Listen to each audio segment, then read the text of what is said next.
live in 3, 2, 1, live. We are live.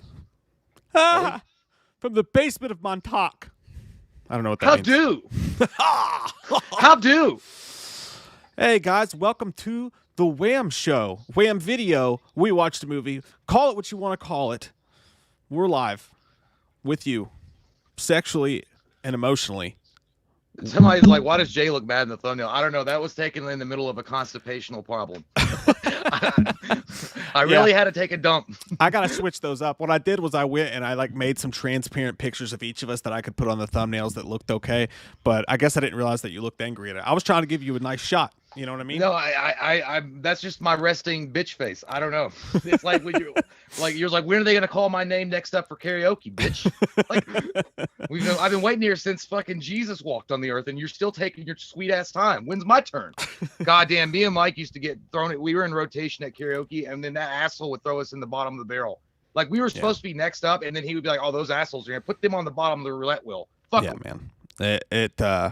We got in some trouble there. We would make our way to the stage at the karaoke bar, and the DJ would be like, "Go back to your seat. It's not your turn yet." We're like, "We want to sing. We got nothing better to do."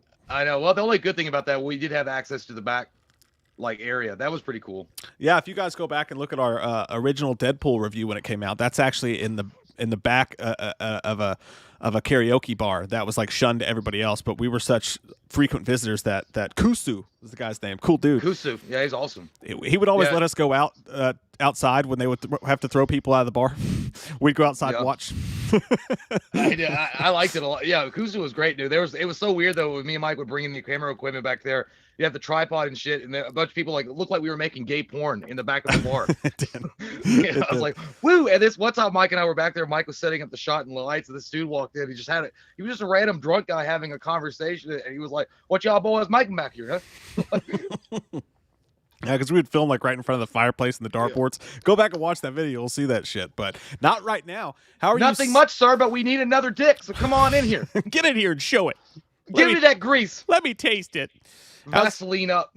How's everybody doing tonight on this Wednesday evening? Start of the show. Got a fun show for you guys tonight. The first part of the show, the first hour, we're going to be talking about all the movie news that's been going on in the world, some fun stuff, just shooting the shit, talking about some stuff we watched and whatever. In the second hour of the show, we'll be talking our top 10 most anticipated films of 2021, and there are many.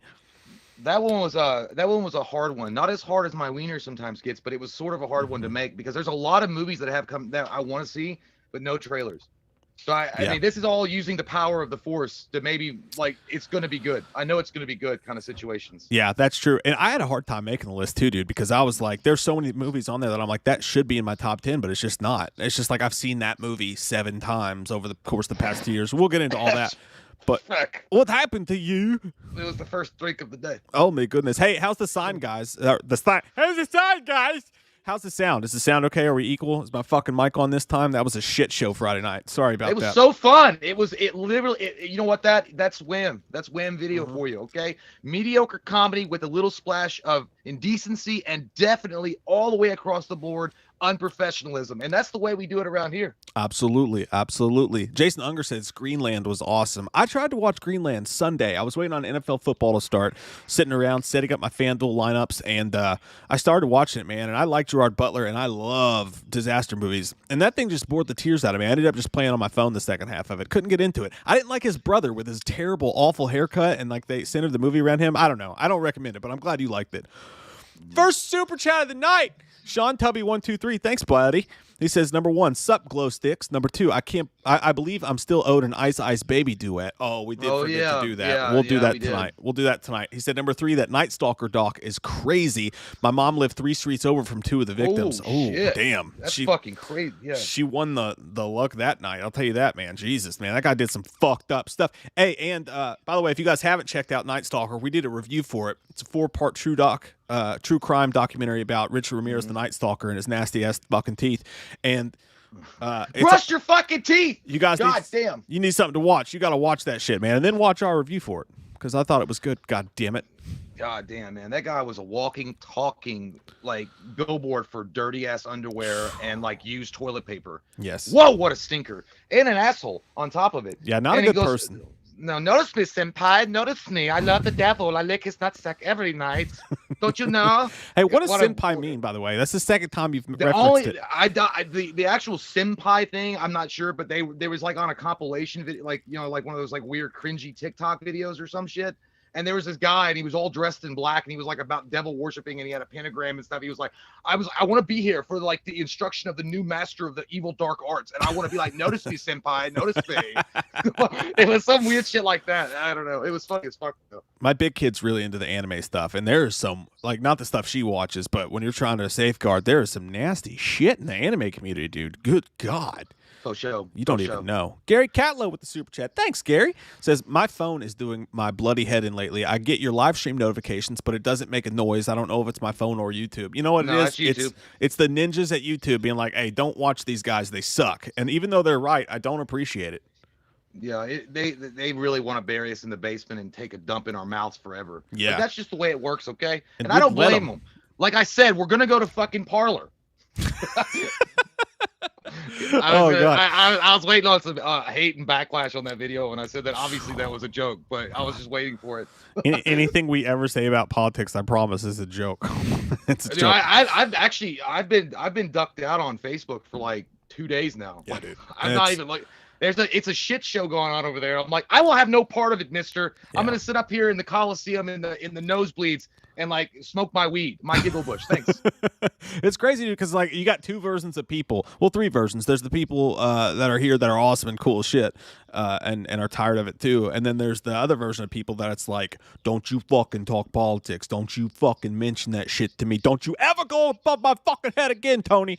And then there's another group of people that are like, you have a platform. You have to say something. It's on you. It's if you don't say something, you're all this stuff like that. And I'm like, look, man, if you need to know if you need political advice from us, then you're fucking shit shot anyway. Yeah, listen, we're gonna tell you vote for Ross Perot and nobody else. Like that's as far as our extension of politics go. And we have opinions, and we actually have differing opinions on a lot of shit. Jay and I, like, when we're in the garage and just talking shit, we fight about shit all the time. God damn, it literally sounds like a fucking debate, like a hardcore debate. It's like I think like your neighbors is like, you guys okay over there?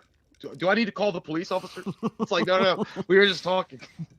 Yeah, we'll scream at each other about it, but like, I mean, and that's the problem is like you can't go anywhere without having people talk politics. So we just try not to. It's like give people a fucking break from it. Like that we don't, we're not gonna fucking be the people that change anybody's mind about anything anyway. And if we are, then they're stupid. If you're taking our opinion about politics, you're probably fucking stupid.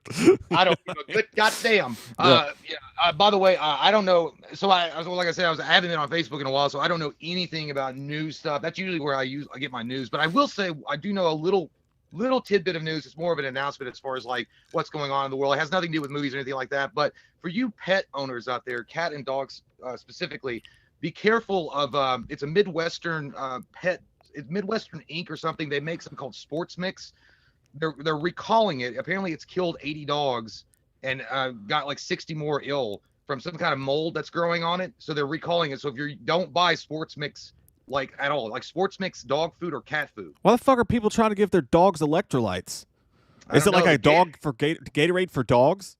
I don't know. I never even heard of that shit before. I was like, that sounds like some steroid and cocaine mix that Shaq used to take in the locker room before he got warmed up. I didn't even know what that was. That's some weird shit, man. Hey, G.L. Phil, thanks, man. I love his. Speaking of cats, he's got a hilarious ass cat icon. And that cat's like, fuck! Someone just put their finger up that cat's butt.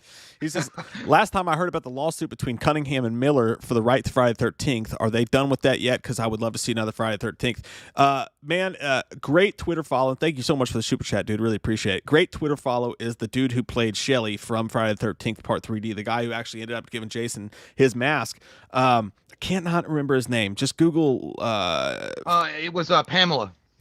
Yeah, Google Pamela.com. She pointed him in the nearest Dick's Sporting Goods. Super great dude, but he's a lawyer and he's a copyright lawyer now. And just Google Shelly Friday the 13th. You can find it. And he always tweet, like, I have my notifications set up from him. Like, he tweets any update from the law, from any of that stuff going on, and he totally expected something like months ago, and there's still been nothing. So like a decision's been made somewhat, but they just haven't released it to the public yet. So still it's just like fucking dry shit. Nobody knows. Morn Cloette, thanks so much. Larry Zerner. Ah, yes, Larry Zerner. By the way, they were Tomo Agato was answering in the chat what senpai was. It means master or teacher in Japanese. It's like, you cannot get katana sword by stealing. You must earn it because you're not going to call the cops. Not if we could make a deal. What kind of a deal? Marco V. Villatoro, thanks, buddy. Says Mike and Jay, Dave Bautista offered $20,000 bounty for, and I quote, maggots who defaced a manatee in Florida. He was pissed. Like, what the fuck? I saw that, but like, what's a manatee? A manatee? Isn't that like is that matinee at the theater? No, a manatee is like I thought that was like like an old buffalo looking fucking thing with like horns. That's a matador. A matador? A matador. Matador is a murderer in Spanish. Yeah. No, isn't a matador like a rider of bulls? Fuck, I don't know. I thought there was a wrestler in the WWF that was like, he had the matador, he had like the green, and he's like, oh, andale. He had the fucking, I don't know, fuck it. We're stupid. Robert Kelly, what the fuck are you talking about? He said Mike, an O lineman on the Packers, just tested positive for COVID. He better fucking not have. We're already having enough offensive line issues. We got to play the Rams at 4:00 on Saturday. We can't have any goddamn offensive line issues against Aaron goddamn fucking Donald. Don't tell me shit like that. And if he has it, the whole line has it. It'll be anarchy. That sounds fucking awful. God damn it. Don't tell me shit. Cats living together. Mass hysteria. Apparently it's a sea cow. Oh. You gotta milk that bitch and throw her back in the ocean. We got cows. We got sea cows. Hey, dude, I got a fucking crazy news story for you. I'm going to pretend that Packers news didn't just enter my brain because now I'm scared in the darkness. But did you hear about Armie Hammer, dude? Are you asking me? I'm asking you, man. I'm asking you. Hammer, no. What happened to Armie Hammer? Like, you know who Armie Hammer is, right? He married a person named Vanessa Nails. Shut the fuck up. The guy from the Winklevoss dude from okay. Dude. Oh my God. And again, I want to preface this by saying, like, nobody knows if it's real or not. Some people say it's real, some people say it's fake. It's fucking crazy. So these girls that he was texting have come out and released their text threads with him, and you can look it up for yourself. Again, allegedly, but he says some crazy shit. He's like, I want you to meet me in the fucking park. I want you to show me the bruises that I left you last time. He's like, I've never told anybody this before, but I'm a fucking cannibal, and I need you to meet me at this undisclosed location so I need your fucking blood. Like, I'm yours. I own you. I want your fucking blood. And he's like, did you know that I ate the living heart out of like a dead animal once while it was still warm? Like, fucked up, wild shit, man. I feel like Ron Burgundy was like, I don't believe you. I don't believe you. God damn, like, how much fucking Red Bull did he drink and get jacked up on coke? He's I'm a fucking maniac. I'm a cannibal, bitch. I've seen them bruises. You're talking about the actor Armie Hammer. Yeah, dude, the actor, and like the one that girls go nuts for and get wet for days. Fucking handsome ass dude, man. Handsome dude. Jeez, handsome so cannibal weird. Dude, allegedly. But yeah. I mean, I let him take a little bite out of me, not much, but just a little. Laura said that seems so fake, and the first time I read it, dude, it reads like one of the spam emails we get from people. That's like, "Hey, me want work with YouTube. You give us password, we give you $200." I do. Was the goddamn news story from the Sun? No, we got roasted for fucking reporting that Robert Pattinson thing. So yeah, well, tonight it came out that he was supposed to do this Jennifer Lopez movie, and he actually left the production because of everything going on around these text messages. And his response was, I'm not even going to respond to those bullshit rumors, but they have made it to where I can't afford to spend 4 months away from my kids at this time to shoot a movie, so I'm leaving it. But there's two sides to this. There's a bunch of people saying it's fake, and there's a bunch of people like no. And then one of his ex-girlfriends came out and said something along the lines on Twitter of like, for those of you who don't, this is for those of you who think that you shouldn't have believed the victims, and like, so like something vague along the lines of like, yeah, you could purport it as though she's saying that shit happened to me too. But the shit he's saying is so fucked up. He's like, if you ever tried to like walk away from me, I would like tackle you and hold you down. He was talking to one girl. He was like, when we did that rape fantasy thing and I was inside of your butt, I've never been able to be inside of a girl's butt like that again because I felt like a fucking superhero. Like all sorts of weird cannibal. Your butt's so juicy, bro. I love being inside of it. Rapey stuff, dude. Rapey stuff. No, he's like, yeah. When I put my cock in your big anal cavity. I loved every bit of it, and like I could just smell the butt crack, and it made me hard. No, you know what? It's weird. I kind of believe it might be bullshit, but at the same time, Hollywood elites are so fucking out there. Dude. Like they live on another planet. They literally are. At least Charlie Sheen was honest about it. He's like, I'm a rock star from fucking Mars. Yeah, I'm winning. Like he was honest about it, but I think that most of them have the you know that movie what was it called? Eyes Wide Shut. Yeah. With Tom Cruise and I think it's like that. I think that if you get out there and you become elite, you're almost expected to get weird. Like you got to get fucking weird. Like I like to listen to Elton John and jack off with cucumbers. Maybe not so. Maybe not so much now, but back in the day before like the internet, you know, I guarantee there was some dark shit going on. I guarantee it. Go to some super chats. Well, you know, it's again. I'm just gonna make sure it's Armie Hammer, the one that was almost considered for Batman. Yeah, it's on the list. Yeah, dude, the Lone Ranger. Who's that PR? Fucking goddamn Iggy Pop. It's crazy, dude. It's fucking great. And he told one. He was like, you're the Michael Phelps of fucking. And then that person changed their Instagram profile to the Michael Phelps of fucking. One of the people that he is allegedly talking to. Fucking great, dude. Like you got to look it up for yourself. Again, I don't know if it's true. I'm gonna look this up. I hope there's pictures. Yeah, dude. He's like, I've never told anybody this before, but I am a fucking cannibal. And you know what's weird? He was like, I would fucking eat you from top to bottom if it didn't mean I had to lose you afterwards. Like, just crazy shit. You know what's weird is like if we ever got hacked and the weird, stupid messages that we send to each other that really out of context make zero sense.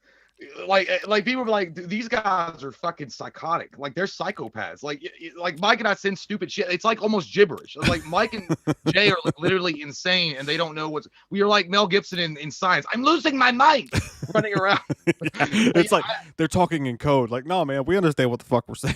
Yeah, we actually do. It's like twin language, but we're not. We're just literally speaking gibberish. Hey. But you know, those tech. I guess I don't know anything about it, but I'm sure text messages could be faked pretty easily.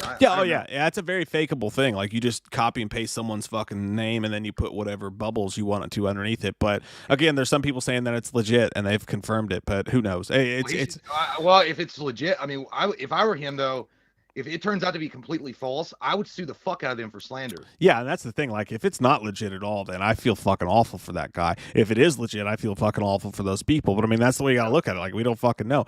Not sure. Thanks for the super chat. Says Austin here with a theory. Loomis was cursed with the same infliction Michael had, but it's opposite. That's why he knew so much and was invincible. That's a good point because Loomis did survive some shit, man. I could go with that, but it's all like. I think it's better to have Dr. Loomis more grounded. Where the idea that he is a fallible human that could actually die, like, makes him more of a hero to me. Yeah. Like if they introduced something like he was somehow cursed with like what Michael's got, and then but he has the opposite effect of him and he can control it.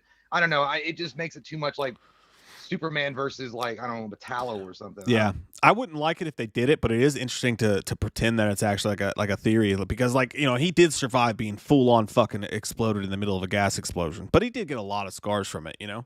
So, yeah. I don't know. But he also used really good lotion. That's true. That prevented the fire from spreading. I have the best lotion, the darkest lotion. Let me see this. Oh, shit. Drew Harry, thanks, buddy. He says, got hired for Scorsese/Leo's new movie today, guys. What the fuck? Shit. Yeah, man. Damn, man. Give it up for Drew Harry. Yeah, dude. Doing like an extra, like a grip, like an actor in the movie. Like, what was it? What's it for? If he comes back and says he's going to be a fluffer on set. Hey. I'd be like, I do it too. Yeah, dude. Hey, man, fluffers make good money, and if you don't know what a fluffer is, buddy, you can't afford it. Yeah, that's dope as shit, man. He's like, no, I'm not a fucking grit bitch. I'm like the associate producer or some big shit. Like, oh, sorry, man. That's like, I gotta keep Scorsese's cock warm between scenes. Don't worry about it. I would do it. I would grab those Pepperidge Farm balls and just, he deserves it. Put them in your mouth. He deserves it, you know. But at the same time, if I worked at Taco Bell, I'd be very, very serious about the burritos I made. I want people to enjoy their fucking meals. You got to take pride in your fucking work, guys. Jesus. Yeah, man. You know, just imagine how fucking like nerve-wracking that'd be, though. I mean, congratulations and all, but shit, dude, I'd be like taking dumps like every 2 steps on my way to the set. Because like, I don't want to fuck up. I don't know if I'm supposed to look anybody in the eyes. I don't know if there's weird rules. I don't know if I use a certain kind of cologne. I would run into Leo in the hallway and just like freeze up. He'd be like, "Hey, how you doing?" I'd be like, "Teach me." Teach me your ways. If you ran into Leo in the hallway, you got to be like, hey man, hey, smoke crack with me, man. Smoke crack with me, You show me a check for stuff for $70,000. I quit my job right now. I work for you. Mark Dorman says, I'm a freak. Where's my movie deal? Get it done. I'm a freak. Yeah, I'm a freak. Silverchair, great band. Marco Vivo Toro says that would be some R. Kelly type thing, no lie. Yeah, dude, that's at least, hopefully, allegedly, they're of age, so it's still not even as bad as what R. Kelly was doing, because he was doing that shit to like kids. You know what I mean? Yeah, and he was peeing on their sheets, so just ruining good sets, like good bed sets, for no reason, just because he could afford it. Lives. Jason Dyer, thanks, buddy. Says I've got 1,000+1 cotton, Egyptian cotton thread. Was it cotton count? I don't know what it's yeah, called. Egyptian cotton thread count. There you go. Jason Dyer says, please have, and thanks, buddy. He says, please have Dr. Loomis sing Amazing Grace, Come Sit on My Face, Don't Make Me Cry, I Need Your Pie. Okay, well, I'll sing Halloween that for you. too. I have to, hold on, like, where is it? Okay.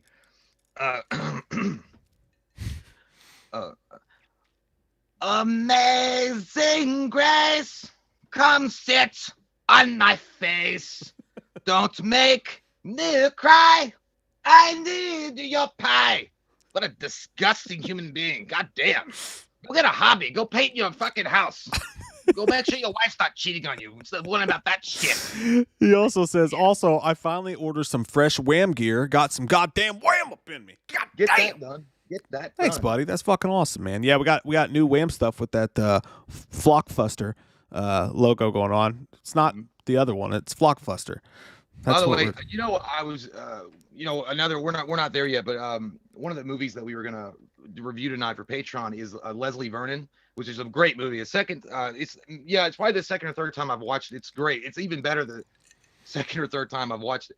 But it was weird, dude. I went and I was in the shower. I have the YouTube on like auto mix or whatever when I'm taking a shower and just letting. So after the movie was over, and like I was thinking about Leslie Vernon. I was thinking about the movie or whatever while I was scrubbing my hacky sacks in my meter reader, which is cock and balls in layman. And 3 songs came on in like a random like playlist, and dude, I was like, they almost fit the movie.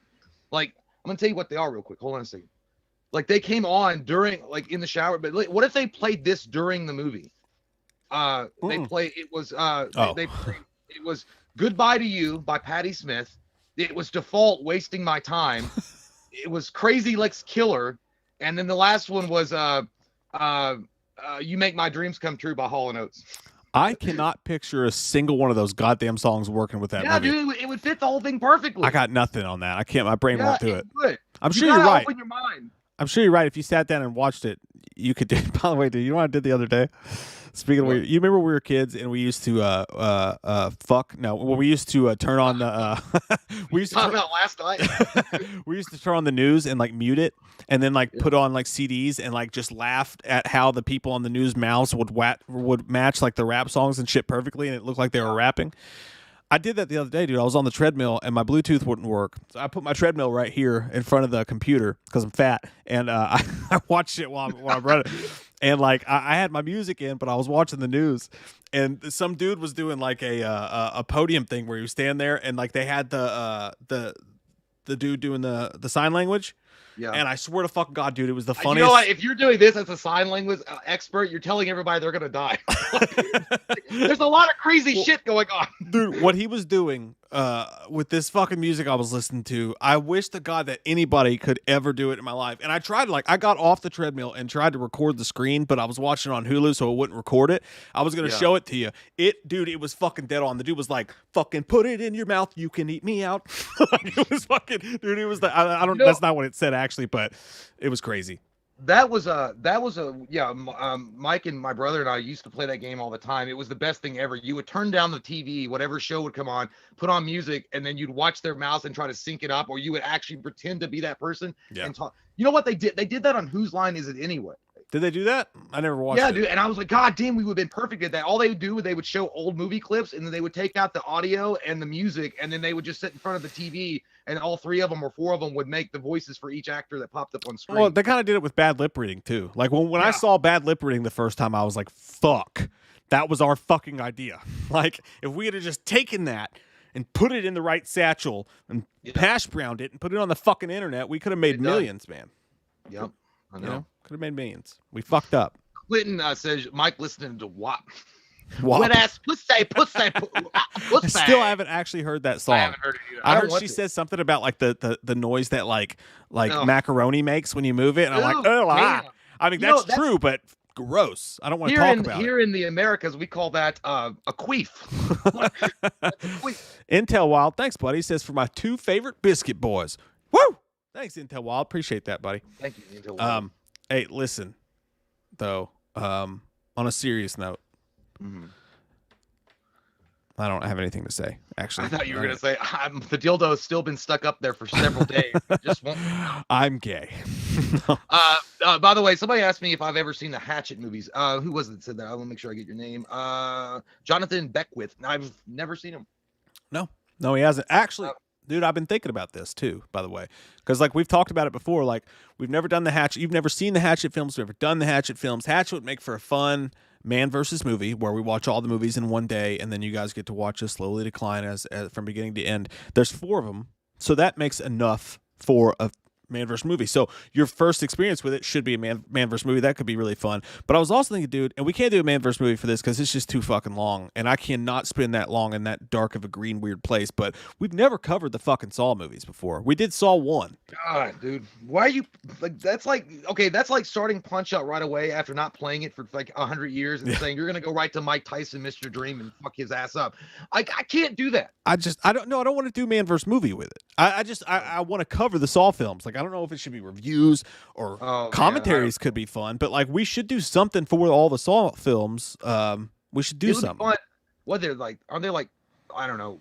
Last I counted, carry the 105 Saw movies. I think there's like Saw 1, Saw 2, Saw 3, Saw 4, Saw 5, Saw 6, the new Saw beginning 9, 12. Hey, can you Saw me a new movie? Someone tell us, and then there's the prequel.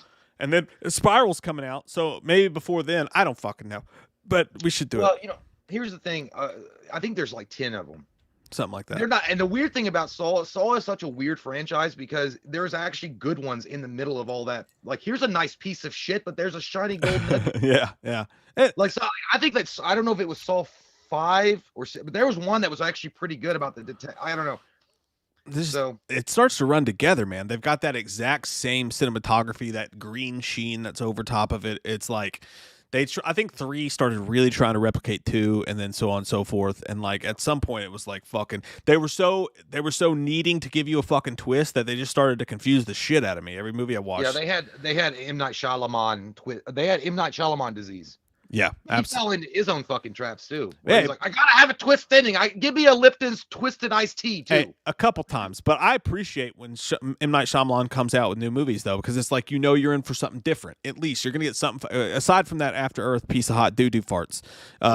You're gonna get something different and weird. So I'm always like psyched. I can't stand when people are like, oh fucking M. Night Shyamalan, fucking piece of shit, hate his movies, never gonna see another one again because you watched The Village and it pissed you off. No, but that was he fucking tries, man. He swings for the fucking fences, you know. Man, the Village was so good up until the ending. Yeah, it really was. If the Village had kept on to that pace the way that they held it, like it would have been one of the better movies of M. Night Shyamalan. But yeah, I mean, people, they don't like him.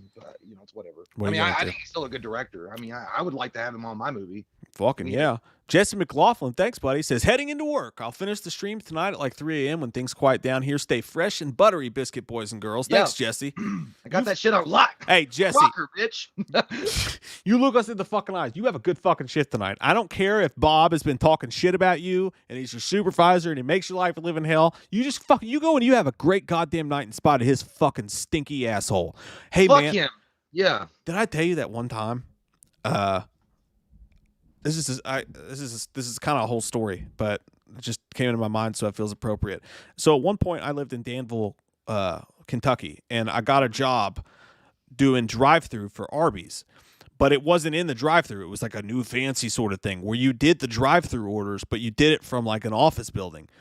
So I'm in this office building, and I sit on a computer, and I take people's drive-through orders. They order like a fucking roast beef and cheese, and I pick the picture, and I sell it to them. I don't know how it all works, but that's what I did. It was a pretty fucking easy job. You're explaining it to me, and I don't know how it works. And you got free Arby's for it, too. But, man, I had this supervisor there, and she wasn't just a supervisor. She was like the office manager, and she was a compulsive liar. She got the job by compulsive lying. She was a heinous fucking cunt, dude. Like the worst type. worst type of human being you've ever met in your fucking life. Like, she would leave me there. Like, she would like call and be like, "Oh my god, I've got this fucking problem." I'd be there for like 16 hours. She told me once that if I stayed with a company, I'd be making $100,000 within 6 months. I was making $10.50 a fucking hour. Okay, this woman was a psych, and I never believed her, but she was the nutball. Did you not smell that in the air? It smells like bullshit. Speaking of smelling, that gets me to my ultimate point, dude. She had this thing. She had this thing where she Cock? no, Yeah, dude, she smelled like fucking fish, bro. Like, oh, always. yeah. And like the worst. Like, you could, like, she would walk by you from 5 feet away down the cubicle and it would hit you. It got to the point where I kept spray in my cubicle because when she would walk by and like we would talk about it, I'm like, "Did you just fucking?" They're like, "Yeah, I just fucking." And like, if you sat in a seat after she was in it, you would have to spray the seat down because it smelled like bad tuna fish. It was disgusting. I don't know what was going on there, but it haunted the office. It permeated, and it was in all the seats. That's why Roger Predactor said he found Captain Stinky. So I submit for your submission Winky, of the Midnight Society, the tale must of the have- Stinky Vash.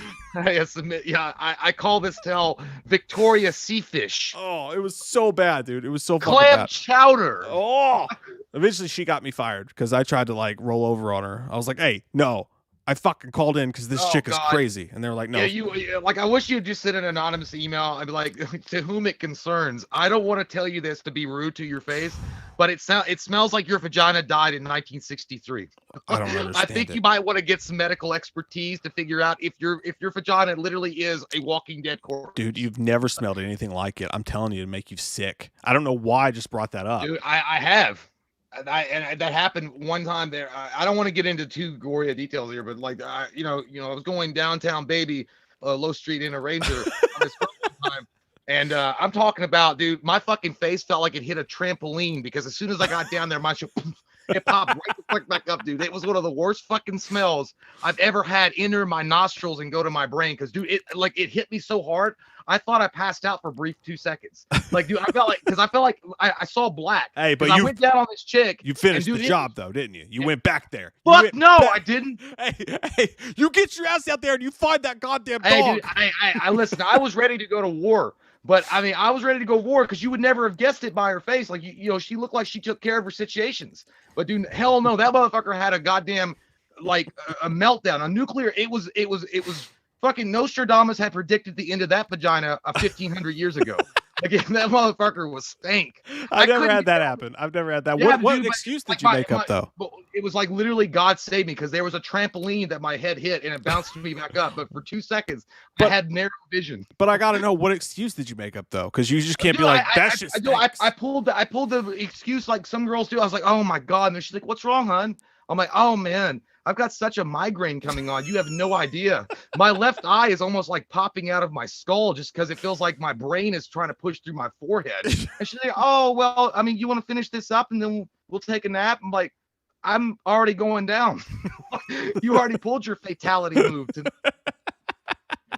Yeah, dude, it was pretty gnarly. But I hate, yeah, dude, that. I'm guessing that relationship didn't last after that encounter. I never called her again. I ghosted the shit out of her. Ghost protocol was enacted in that moment. Mm-hmm. But yeah, guys can smell too, though. It's not just girls. I don't want anybody to think it's like. I've never had that problem. This was an outside of the pants, like, yeah, that's bad. From 5 feet away, constant, every single day. Lysol is your only weapon, your only friend type deal. That sounds like like the fact that it was that smelly. It almost sounds like it was a religious belief to only not wash that for 6 months. I don't know. It was haunting though. Like, it wakes me up in the middle of the night sometimes. Hey, but anyway, Jesse, I hope you have a great night at work tonight. Sutter Gillette says, "Hey, what's up, guys? I hope y'all are doing good. I hope you're fucking doing good." Sutter Gillette, the best a man can get. Gillette. God, I love it when that guy pops in just so we can say his name one time. I'm so shocked that like our viewership didn't drop in half when we started that conversation. Good on you guys. Good on you guys for hanging in tough. Hanging tough. Courtney said, "Imagine if she turns the heated seats on." Oh my God, Courtney, have you ever seen The Happening? Instead of the plants killing everybody. This bitch's vagina would toxic everyone out there. It would be a Chernobyl meltdown on a global level. You turn into the fat dude from Stir of Echoes when he's trying to put him in there. He's like, deeper and deeper. Deeper and deeper.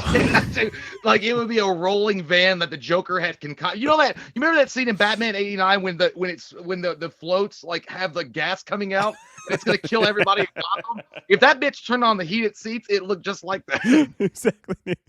Tom Ungurian, thanks, buddy. He says McGregor or Poirier. I'm going Poirier. I'm going anybody but McGregor because I hate him. Anybody who would punch an old. If you're a fucking lethal weapon. And you're going to fucking punch an old guy in his face while the guy's just sitting there at a bar having a drink, you're a piece of shit. I don't like McGregor. He can go fuck himself. I hope he loses everything all the time. You know what? I don't know enough about UFC to know who the other guy is. I know McGregor, but yeah, he kind of seems like a little douche. I would never say that to his face. I would say, sir, you're the greatest fighter I've ever seen in my life, and would you like a hand job? Because he does scare me. But at the same time, like away from him thousands of miles, I'm like, fuck that asshole with his stupid tattoos and his little wannabe Irish accent, even though he's Irish.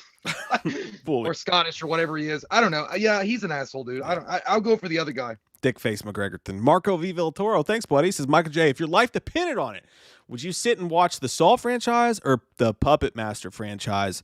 I honestly, if the life depended on it, I'd go Puppet Master. I actually kind of dig those. I don't hate the Puppet Master movies, but those late ones get so fucking bad, dude. I would have to go Saw on that.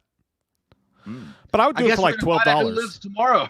I would do it for like $12. It wouldn't even be like my life depended on. I would watch either for $12 to $14. Well, with a gun to your head, though, you still pick. Like I said, I wouldn't even need a gun. Just give me $12. Fucking do that shit. Give me enough money for gas. Yeah. I don't have to eat any weird shit. That's all. Latrell Spreewell 316 says, off day, got that giggle bush on deck. Hey, man, sometimes that's the only way we're fucking funny. So we fully support all the smoking of all the giggle bushes for all of you. I want everybody here on giggle bush or at least some kind of acid. Yeah. That's the only, because me and Mike feel good about ourselves when we leave. Like, man, the chat was really like liking our shit. Like, half the chat were fucking either brain dead or fucking giggle bushed out of their minds. Yeah, it's true. That's what happens. I remember what somebody was like, "Oh, I thank you guys. I fell asleep to your voices." I was like, "Yep, that's about right." I don't see how anybody does that, dude. I do not see how anybody does that at all. Like, I can't. Like, I like to fall asleep with movies on, but often I end up waking up and turning them off. Yeah, I just do. But okay, hey, look at Vinny C. Vinny C. Man, Charamonte. What a wonderful Jedi Master he is. Return of the Dad joke. How do you know Halloween H2O is Guillermo del Toro's favorite in the franchise? One of his movies is The Shape of Water. I love Vinny C. I want to take him out on a date and put him on a roller coaster. I love him. Hey, did you say you wanted to finger him on a roller coaster like Mark Wahlberg in Fear? Put him on the, hey, you know what? If we want to get on a Ferris wheel when we get to the top, who knows what happens? By the way, like, I wish I could go back to the night. Like, I wish I could go back to the 90s right after Fear came out. Get on it, get a date, go to where are we going? I thought there's a fucking fair. You want to go to the fair? Let's go to the fair. First fucking ride. You get on the fucking Ferris wheel. The Ferris wheel. And then you just look at her and you're like, it's like, oh no. Yeah, no. and then you reach for it and you're like, but I thought you saw it. I thought you saw that movie. She's Come like, on. I don't like Marky Mark, so fuck you. Let me in your fucking house. He's like, yeah, hey, at least I'm not gonna kiss you like Marky Mark. I'm not gonna suck your whole face in. Marky Mark kisses like the vacuum cleaner from Wayne's World. He's like, it's sucking my will to live. You know? That guy sucks on cheeks, man. Yeah, dude. If you look at every time Mark Wahlberg kisses a girl, he literally eats their face for half the scene. Like he literally does. It like he full on like dirt devils it. Like he pulls their goddamn tonsils in and cleans them. Yeah, and he like I don't know. Like maybe that's a good thing. Like maybe girls like it when he does it. Like I mean, a normal human being doing it would not be appreciated. I feel like, but. I don't know. Yeah, dude. He might be because he's like a rock hard abs and he looks great in Hanes underwear. Yeah. But we're not. If we did that, we're gonna get arrested. Yeah. like he tried to eat my face. He must be on bath salts. Put your head in my mouth. Put your head in my fucking mouth. He must be on bath salts, that asshole. All of a sudden, when you get to the fair, you start talking like Mark Wahlberg. You're like, hey, do you want to go over to the Ferris wheel? You want to go over there? You want to listen to some Bush? And then she's like, Well, I guess so, but don't they have a song called Machine Head? If you think that I'm that kind of girl, you've got another thing coming. And by the way, didn't you fucking like get kicked out of your own band? No, girl. Because you're not no longer a funky bunch. No, By girl. the way, there is a. I don't want to come back down from this cloud. You know what I'm saying? Oh my God! Why don't you just write me a letter to stupid? By the way, I was gonna tell you, like I know he didn't get kicked out of his band. I didn't watch the thing, but on YouTube there was a thing where he was rapping in front of his daughter. I have to watch that. Like I saw it like advertised, it was on a podcast. It was like Mark Wahlberg raps in front of daughter. That's it. Like today? No, it was. I don't know how long ago. I mean, I was just cruising on YouTube and I saw it like pop up as a thumbnail, and I don't know why it suggested that. I was like, oh yeah, because I looked up Marky Mark and the Funky Bunch. I wanted to look at it when he was like had his shirt off, but no, but that I was like, I bet like, dude, honestly, yeah, it was kind of corny when he was rapping, but he still had it. Like he still could rap it out. Probably. I mean, have you ever heard about like his life, like what he lives like? Like I've read like Men's Health articles on him and shit in the past. Apparently he has this, obviously he has a huge fucking house, but he wakes up at like, They say it's huge cock. yeah, I'm sure. We've all seen fucking Dirk Diggler. But that had to be a prosthetic, by the way, right? It was. Then they say it was, yeah. It wasn't his dick. Jesus Christ. I mean, only I have that wiener. Yeah, you could be Mark Wahlberg and your dick's that big, and it's still hard to get dates. You know what I mean? Like, yeah, it's if you had a dick that big, I mean, dude, come on, you'd have to like strap it down to your legs so you didn't sit on it. Yeah, it would be no fun for you or the girl, like, because you're only going to be able to put like a fourth of that thing in. Anyways, motherfucker look like a championship belt. You want me to stick this into my heart? If you did a girl with that dick, it would go to their heart. But no, dude, his house, like, apparently he has like literally like a golf course on his house. Like he has like canyons behind his house that he just hits golf balls into the giant nets. He wakes up at like 4 o'clock in the morning and like works out for like 17 hours before he even starts his fucking day. And then on his way to work, he eats like 17 turkey burgers and like just like a crazy, insane fucking like, dude, you're so rich. You're so fucking rich at this point. And he's apparently like a huge Christian now too, which, you know, you got to deal with that past somehow, I guess. You know what I mean? Well, yeah, because he fucking goddamn punched a Puerto Rican's eyeball out. I'd be getting right with the Lord too. Yeah, there's some dark shit. Fucking butt rape in jail because your brother was Donnie. There's some dark shit in Mark Wahlberg's past. I'm not saying that was all the reason why, but that's legit. Like, Mark Wahlberg is not I mean, maybe he's a good guy now, but back in the day, he was a piece of garbage. He's got a sordid past. There's no doubt about that. It's weird. You think that Mark Wahlberg looks like the kind of guy that he would have a setup like Happy Gilmore? Like he would have his house, like he would hit golf balls facing other house and like knock a guy off the roof and be like, he shouldn't have been standing there. You know he is, dude. You know he's like, he just like he'll do like the fighter thing. He's like, I'm gonna go head body. Like anything you say to him, be like, hey man, what about this? You cut me in line here. He just like slam your face down on the bar and then like smack you 7 times. You're like, now go sit back there.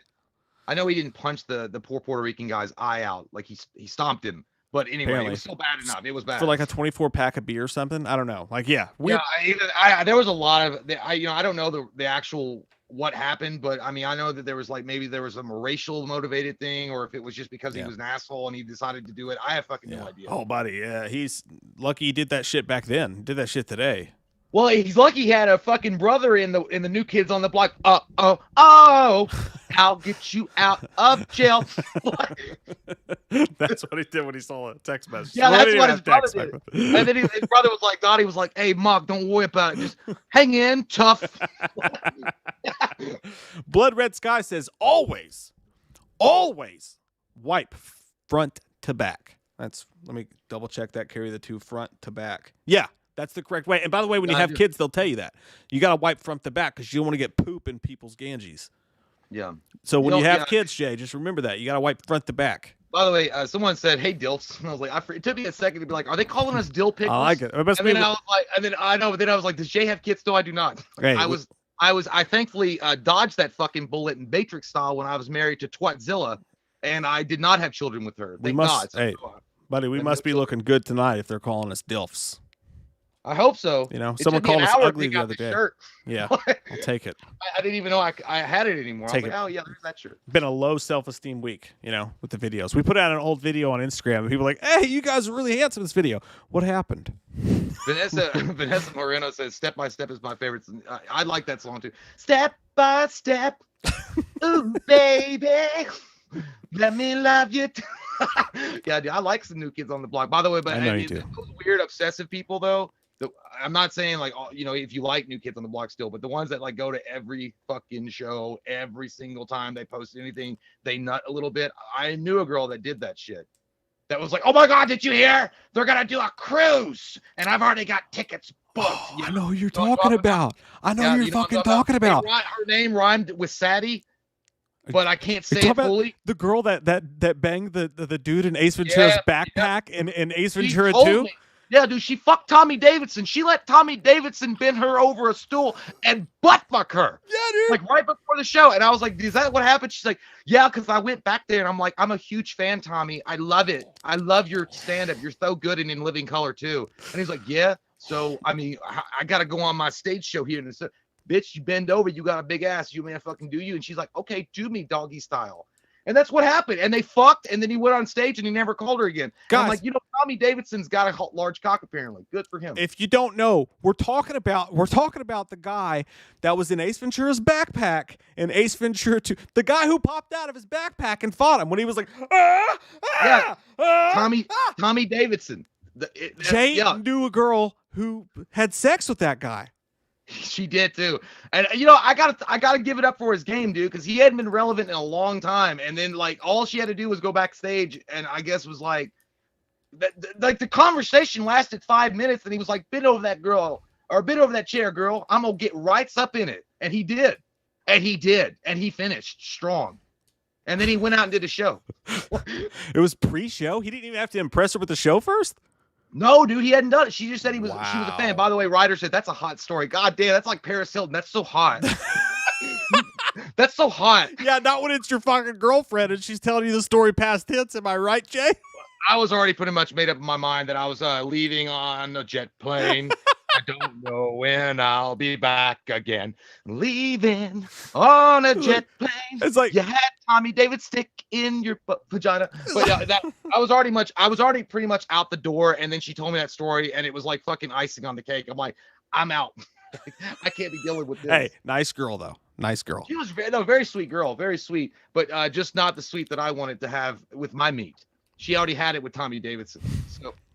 It's not I mean, I can't trust nothing like that. You can't trust nothing like that. Like your girl's gonna go and fuck or have a doggy style encounter with a guy that's not been relevant for 35 years. Hey, she slept with you, right? I'm not famous. I was kidding. Someone did that. It's the same for me, by the way. I was just kidding. But and trust me, I really, I didn't sleep with her, but. Oh, that's right. You didn't. I thought you did. No, I didn't touch that. I couldn't. Because it was a mystery for a while. I was like, hey, man, why aren't you? My pogo stick turned into the secret of the ooze every time we tried. So I was like, I can't. Like it was like my like spider sense was kicking in and be like, don't do this. I was like, thanks. Evan Alpaul says, what's up, butt ticklers? I rewatched the 4th round of Halloween Horror Month Friday night fights today, and Mike's reaction to the exorcism to the Nightmare on Elm Street is still hilarious. It's hilarious because that was fucking bullshit, bro. What was it? Your reaction to what? When the audience picked Nightmare on Elm Street over The Exorcist as like the scariest film, I'm like, what? Oh yeah. Hello. No. It was weird. Yeah, I thought. Yeah, but I think it was because Nightmare on Elm Street doesn't get, according to a lot of people that aren't fans of the channel, I guess they only talk about Michael Myers over there, and they suck that cock and that butcher's knife all day long, and they hate Freddy Krueger and they hate any other. Or maybe there was people like saying that they thought, that's why. I don't know. Yeah, I don't know. The Exorcist is in my opinion better, but absolutely.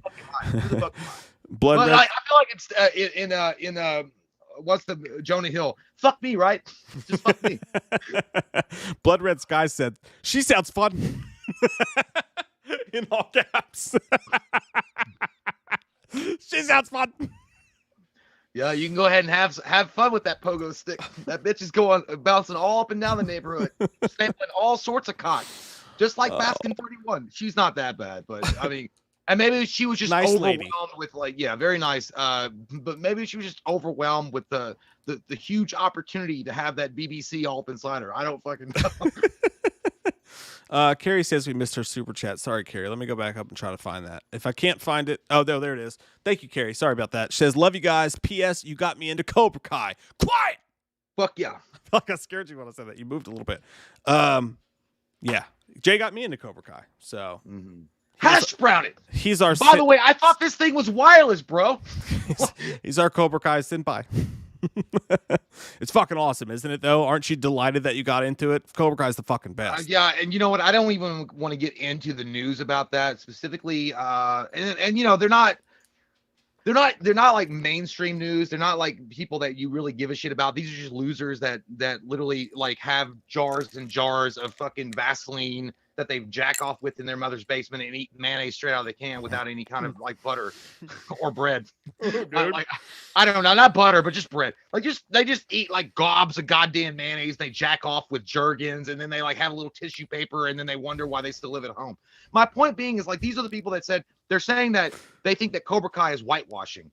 That was the problem. And I'm like, yeah, dude, I'm not fucking kidding. Like there's a couple of sites that are talking about there's not enough representation in Cobra Kai. I'm like, you know that Miguel is from Ecuador, right? You dumb fucks. I don't even know what the fuck you're talking about. And you know Karate Kid wasn't meant to be. It's literally a corny, awesome, cheesy movie from the 80s about a kid that learns karate that fucking beats up his bullies. Like it's as simple as that, but you're trying to make it out to be something else. Holy shit, have a fucking Snickers and stop smoking that cock. Like it just like, you know, it makes me real mad, dude, because you can't have anything good, right? Yeah. Cobra Kai is universally loved. By the way, in defense of everybody on the left and the right, everybody is calling these motherfuckers out on Twitter. They're like, man, get a fucking life. There's nothing wrong with this movie. Yeah. Or this show. Hey, there's always going to be fucking something. There's people at home right now watching something everybody enjoys going, how the fuck can I fuck this up for everyone? How can That's I exactly fuck this up for everyone? What are they doing wrong? Yeah. It's like when we went to fucking beat-ups that one time. We're watching a football game. It's like Thursday night or something like that. It was a UK football game was on. They're playing Georgia. UK sucks shit. They were like 3-7 like they always fucking are. They're playing Georgia, who's like ranked 3rd in the nation. Me and Jay are just sitting there having a couple Boilermakers and having a good time. It's like us and this table across from us, a bunch of fucking hipster guys just sitting there, like 6 dudes and like 2 girls. And Jay and I like just aren't. By the way, we're in the bar area of a Buffalo Wild Wings. The bar area of a Buffalo Wild Wings, watching the game on the gigantic fucking screen, and UK scores a touchdown. I think they took the lead maybe for a second, and we were like, yeah, fuck yeah, that's awesome, go, you know, that's awesome, cool. All of a sudden we look over and they're like, oh, go Sports, yeah, go Sports. Yeah, these shit boys. They're like fucking mocking us, like to our fucking faces. Over the fucking game. And keep in mind, like, I just gonna walk over, like, smacked him in the fucking face, and all I would have done was fucking offer me a fucking library subscription. Like, you know. That's assault, bro. Just openly, like, yeah, go Sports. Oh my God. Why are you there? Like, that, yeah, like right away. Why are you there? You're at a fucking sports bar, bro. Like, and you don't want people to watch the game and cheer for the sports? Like, I come for the trivia. Like, on the fucking bingo thing. Like literally like that stupid bitch in Clerks when she was like, so where are the new releases anyway? And you're standing behind you're in front of the new releases. And they were like woke soy boys. Like these motherfuckers, like if you call them cocks, if you said they had a cock, that would be like an insult to like the smallest wiener on earth. These things had like just enlarged clitorises. And I was like, why the fuck? Why are you at a like Mike said, you're at a sports bar, you're gonna make fun of the dudes that are like there to enjoy the game and have a couple of brewskis. And trust me, you're like, yeah, sports. I'll bet these guys fucking love guns. Well, we weren't like even like in like.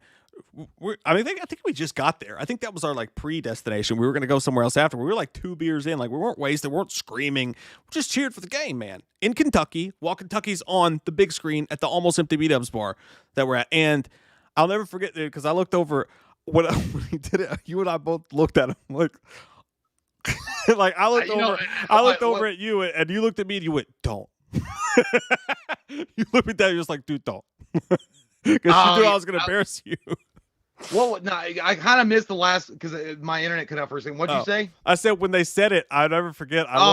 You and I both looked at them and we were like, and then like I turned around and I looked at you and you looked at me and it was like that scene in Breakfast Club where she was like, stop.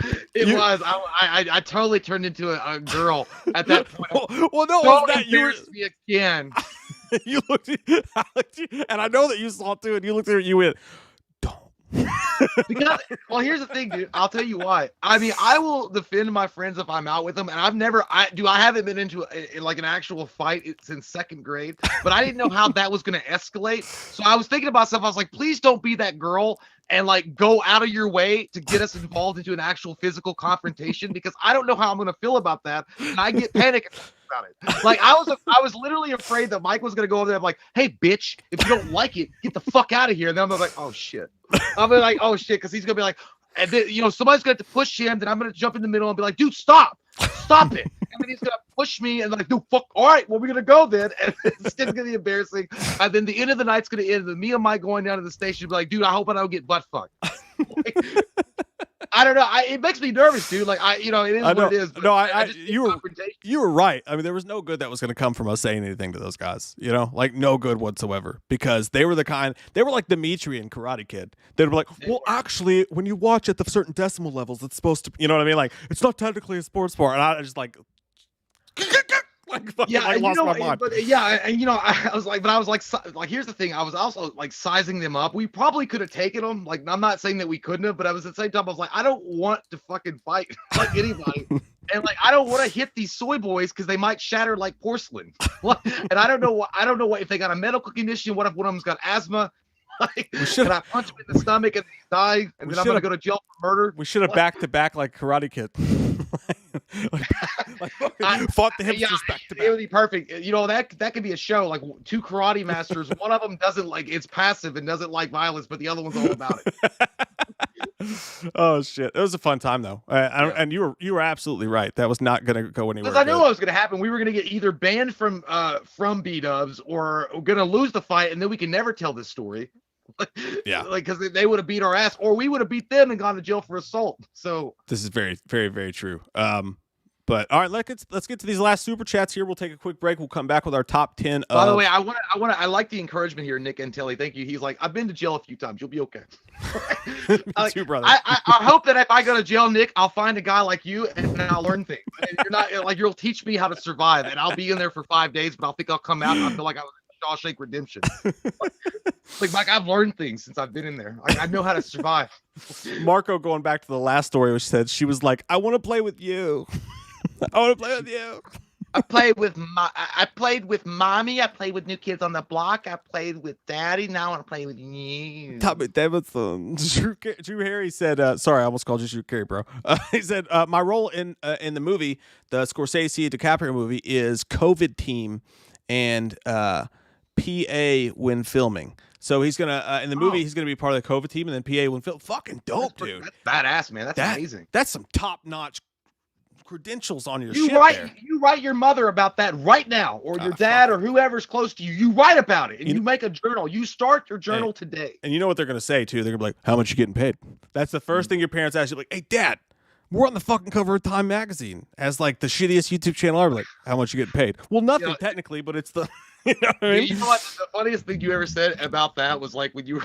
I was like, that's so true. It's like, if me and Mike ever grow this channel any further than, and by the way, we're very thankful for everybody we have, but if it ever gets to a point where it's like insane and it will maybe make the local newspaper around here, and it's a small Mayberry ass fucking town, it'll be like, local boys make good.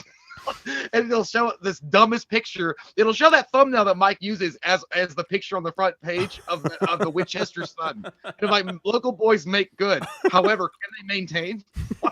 And then it'll be like an article about how these local boys. But yeah, if you show that to your parents, be like, I don't get it. You make yourself look like horses' patoots in front of everybody. You make yourself look like horses' patoots. No. You don't tell me what you get paid. I think you're losers. Get a job at the factory and shut up and stop knocking my door down. That's the thing Kentucky parents say when you do something good.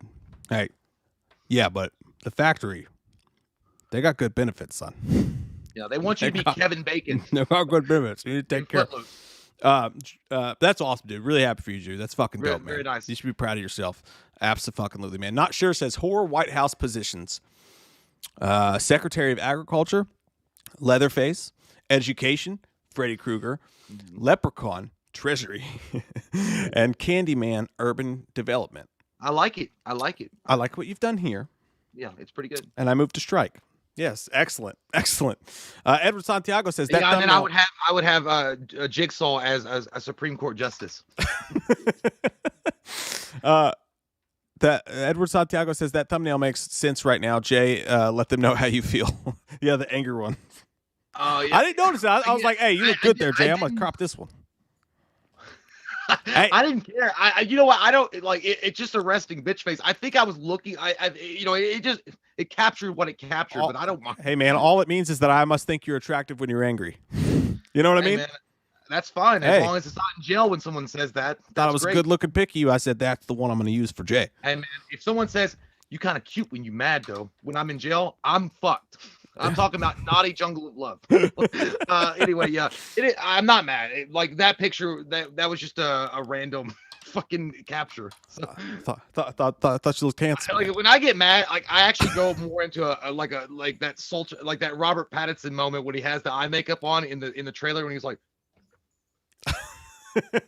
I get the 1,000-yard stare when I get pissed, dude. I'm just like. I actually kind of get. Maybe I'm a little bit more girly with it though. I kind of do that. Maybe I go. Yeah, that's true. I've seen that. It's like when someone's talking to you and you're like, I'm not even listening until you apologize.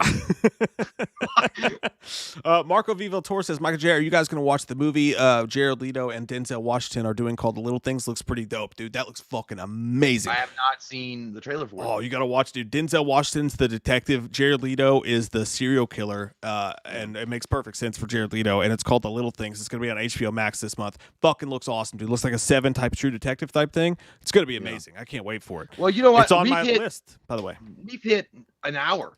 Yeah, we got to go pee, dude. We've been having such a good goddamn time. I got to go take a wiener break. Hey, let me get to this last couple super chats here, then we'll go pee because I got to go too. Daniel Combs, thanks, buddy. Says, sorry I'm late, gentlemen. Just wanted to say hi. Hello to you. Hello. Hello to thee. Daniel Combs, Hello awesome. To that. Awesome fucking dude. Lenasia, thank you very much for the sticker. Really appreciate that. And all right, guys, we are going to go take a pee-pee. I'm going to put a video on here for you, and we'll be right back with our top 10. When I have an angry face, Mike. Make sure it's the best one. When I go like this. I really wish when I got angry I looked like Hugh Jackman in Wolverine when he goes because he looks sexy as fuck. He's got water dripping down his ripped torso. His face looks amazing. I want to look like that. What movie is it? They're like, come on, make an angry face. It's like, that's a half baked, dude. That's right. That's what it is. Yeah. And then in Airheads, when he's like, no, man, no, Pip, you got to do it like this. She's like, I'm gonna rip off all your fucking heads. And then Adam Sandler's like, yeah, with my dick. Oh yeah, because when he starts out, it's like, okay, guys, put that gun down. Here I come. All right, guys, be right back. And when we come back, we'll have our top 10 most anticipated films of the year 2021. Let's get it done. Woo! Oh, fuck, that hurt. This thing's fucking up. There it goes.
Oh, shit. Hey, guys, welcome back to Big Skin Pick'em, Week 5. I tell you what, I know it's coming out on a Wednesday. At this point, there's just NFL games every goddamn day, you know what I mean? I got that COVID-19's trip, man. I tell you what, it's gonna fuck you. It's gonna fuck you. Anyway, so let's get on with it because we got a lot of games to get to here. The Buffalo Billies, they took a beating from the streets on live television last night. Let me tell you what, to them Tennessee super spreaders, they're looking pretty good. 5-0 this year. Ryan Tannehill. I got that from my buddy Slender Man. He talks funny. You hang out with him, you just end up talking like him all week. It's crazy, man. I'll tell you what. Just like if I hang out with my grandparents, you probably end up eating human flesh.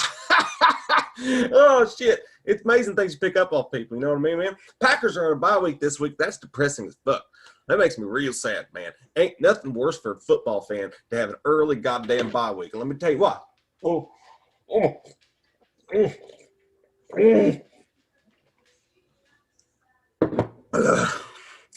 I don't know. Bye weeks fucking suck, man. It's the worst.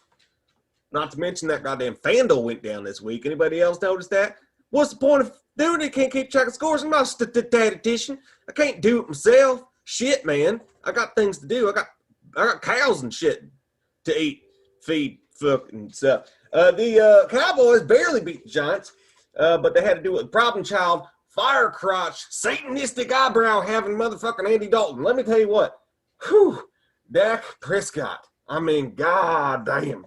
I mean, I kill teenagers, man. I butcher them up. I wear their faces. But that fucking ankle injury, holy hell biscuits from Texas and Popeye's chicken. I mean, you poor bastard. I mean, I literally went into the barn and tried to recreate what happened to his fucking ankle, and I couldn't do it. I looked like Wile E. Coyote just trying to set off some dynamite off something that, that fucking chicken made not work anymore. I was trying to break it, and they're screaming it's a mess. Couldn't even get it to do that myself, and I'm a pretty strong guy. I eat a lot of spinach and human flesh.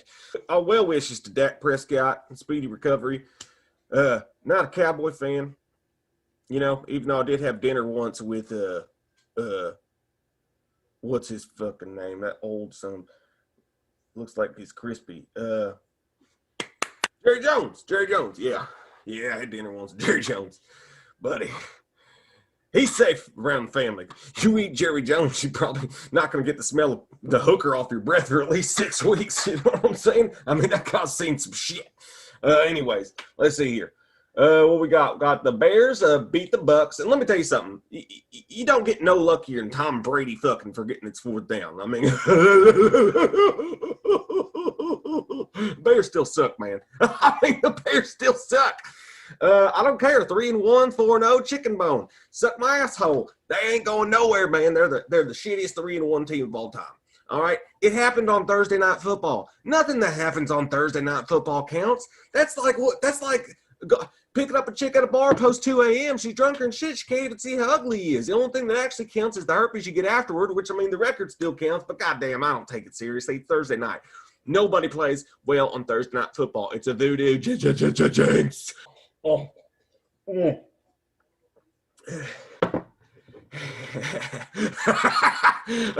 Let's see what we got. The Panthers beat the Falcons. Dan Quinn's finally fired. I mean, goddamn, Dan, when Arthur Blank's bleeding hard ass fires you mid-season, you suck, man. I'm kidding. Best wishes. Hope you get a good job. I'll probably be coaching the Jets soon. Speaking of the Jets, they lost again. 0-5. Deader than shit. They got their ass kicked so bad. You know what the Jets do when they lose and they go 0-5? They go, what should we fucking do? Let's release our goddamn running back. Let's release Le'Veon Bell. Probably the best goddamn offensive player on the team. Let's just let him go. Walk the streets. We only paid him $26 million to fucking basically run 7 yards and take a fucking piss in the dirt. Who cares? Let's just lose that money because we're the Jets. I mean, what did you expect was going to happen? He's disgruntled already playing for a good team. Then he goes and signs with the shitty-ass Jets. You think he's not going to be disgruntled? I mean, that's like eating chili and not expecting to get them rootin' tootin' shoots. The Raiders shocked the world, beat the Chiefs off. I mean, I told y'all the Raiders was for real. I said it week 1. Go back and check the tape, man. Go back and look at the tape, man. I told you they was for real, and here we are. I should be on Pro Football Butt Picking Focus. Butt pick fucking what? I didn't say butt fucking. I mean, I'll totally fucking kill it. You put me on there, I'll kill it. I'll rip its face off and wear it. Literally.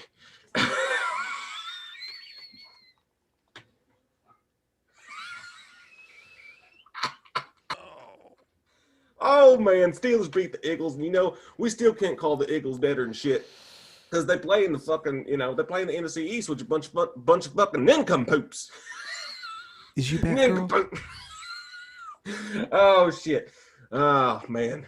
How about that Them Steelers, though, looking 4-0. Only thing to beat them is the Titans spreading them COVID-19.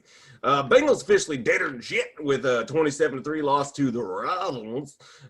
Jaguars are officially deader than shit with a 1-4 record after losing to the Texans. Better than shit. For show now. Shock me. Jaguars suck. I mean, what the fuck do you think? Gardner's fucking mustache was going to hop off and start kicking ass? No, says I, no sirree. Baba Joe!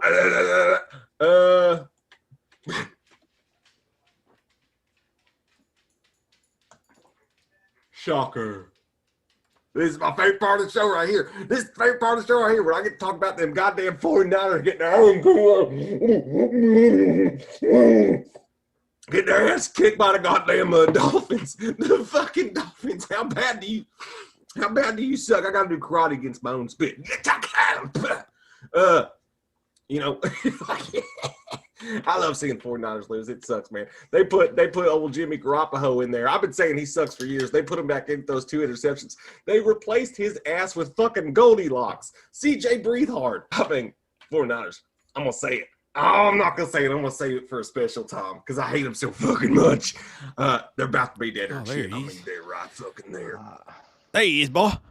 Hi, Danny. There he is, boy. Come on over here and let me touch your butt. You ain't gonna do it unless you pay the price, and the price is at least 1 Cracker Jack box. I was watching the chat, by the way, talking about the Leatherface recaps.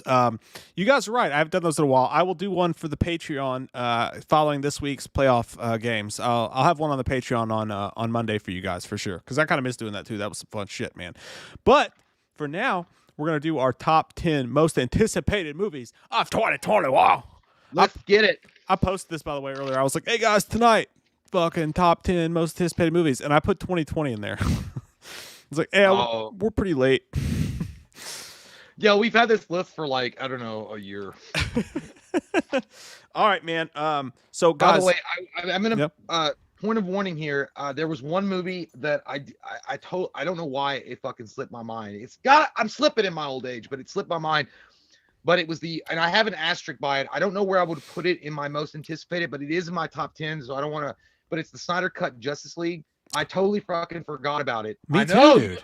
I noticed that look on your face. Me too, dude. Either you got a surprise dick in your butt, or you just realized it's. I know. Fuck. I was thinking to my man, what? And then it popped the Snyder Cut, dude. Because I mean, it's gonna be a totally different movie, so it would be on the list. That would definitely make my list had I thought about it. I didn't even think about it. Fuck. Yeah.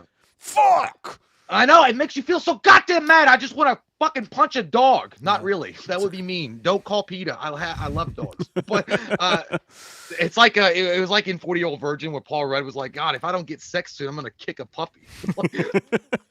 But yeah, I got it though. I mean, other than that, so full frontal warning there. That's not gonna be in my list. So I don't want people calling us out that we're not anticipating that movie. That's a high ass. Yeah, let's just put it in the list wherever you imagine it, because it would have made both of our lists had we thought about it. All right, but we got a ton of honorable mentions, so we'll try to kind of rocket through this so we don't take too long here. We're already running a little bit long on the show, and then we've got to make room in the final hour of the show for our Behind the Mask, the Rise of Leslie Vernon review for our buddy Jordan Cruz. We have a tier on our Patreon where we do movie reviews for you guys, and you can check that out in the link in the description. And Jordan Cruz has been a long-time Patreon, awesome fucking dude, so we're going to do that movie review for him. But for now, all right, man, I'll go first. My number 10, I needed to get a comedy in there, dude. And this, like, typically, if this was the 90s, this probably wouldn't have made my top 10, but just where the world is so lacking in comedy, and especially stupid comedy, I needed this to make the list. And for me, it's Jackass 4, man. I can't. Yeah, I forgot about that one. I can't wait for that to fucking come out. And like, they shot for 2 days, and they ended up having to go to the hospital because they did this thing where they jumped on a treadmill while it was running, and they both got hurt so bad they're in the hospital. For them to be older, and it's a lot harder to do shit like that when you're older. Trust me, we know. I just can't wait to see just a stupid fucking movie in the movie theaters again. So Jackass 4 is going to bring me back to the 90s and back to some good old 2000s times. So I can't wait for that one. I love it when people shit on fucking dollhouses. That was gross. I did not like that. That was the nastiest fucking thing I've ever seen. But yeah, I definitely want to see that one. I didn't put that on my list. Honestly, my list might just be like deadpan. But number 10 for me, I put The Conjuring. The devil made me do it. Yes. I put that on there. And the reason why is because, The Conjuring could be considered maybe the second one wasn't as good as the first one. The first one was awesome. It was groundbreaking. Not groundbreaking, but it brought it back to its roots in horror in a lot of ways. The Conjuring 2 was too much of a slow burn. I liked it, but all that fucking romantical shit, I didn't like any of that. I thought it was kind of stupid, and you didn't get enough of Patrick Wilson and the hotness of Vera for whatever her last name is. Farmiga. Woo-wee! Can I get some salsa with them chips? I want to be your son. She's hot. Yeah. But I do like that in The Conjuring, The Devil Made Me Do It, they go back to the relationship between her and him, and it's not going to be the romantical stuff, but more focused on them. I like that. I even like Annabelle Comes Home in a lot of ways. But yeah, I'm looking forward to The Conjuring 3. I hope it's good, and I hope it gets it back to being super scary. Did not make my top 10, but is in my honorable mentions. I love the title of it, though. The Conjuring 3, The Devil Made Me Do It While Drinking My Juice in South Central in the Hood. You know what I mean? It's like the longest title. But I'm excited about it because, again, I'm just like you. I'm not as hardcore on The Conjuring as many people were. It's just never scared me no matter how many times I've watched it. I don't know what's missing there. Conjuring 2 was fine. It was whatever. Conjuring was way better. But The Conjuring 3, I like the story. I like the idea of where they're going with that. So I'm more excited for that one, too. The reason why I love the title, and the title is too long, but I do love it because it reminds me of Batman versus Superman with Lex Luthor. He's like, if God won't kill man, then the devil will do it. I don't know. It just reminds me of that. Speaking of us fucking up and forgetting the Snyder Cut, Gary Catlow says Ray Fisher's officially been fired by WB. He posted that today, by the way. He was like, hey, yeah, they've removed me from the movie. It was a much bigger part than they said it was. And they did this whole long diatribe with more of the same shit he's been saying. He's not coming out and saying what they did. So it's like, I don't know what to think, dude. Like, yeah. It kind of seems like you're just being a little hoity-toity about it. Like you're almost like nobody knew who you were. They brought you up and they let you play this huge fucking role of a cyborg, and you're like, oh, they did something that rubbed me the wrong way, so now I'm just gonna fucking nosedive the whole thing. I don't know if there's something I don't know about that happened, but it kind of seems like some people were just sort of shitty to him, some typical Hollywood politics, and he doesn't really know how to just take it on the chin and move on. That's what it seems like to me. But if I'm wrong, dude, tell us like what fucking actually happened. But anyways. I don't know. I don't know if there's some kind of legality going on that he can't say specifically. Maybe he's suing somebody. I don't fucking know, but it just seems like an open sewer pipe over there. You guys got to get that shit fixed up. I don't know. Yeah, it's kind of weird. I don't know. And look, if you're gonna talk bad about your bosses, I mean, that goes for any company. If you're gonna talk bad about your employers, they're gonna fucking fire you. I mean, that's just usually how it works. Except if you're Google and you let these weirdos get away with saying weird shit. But either way.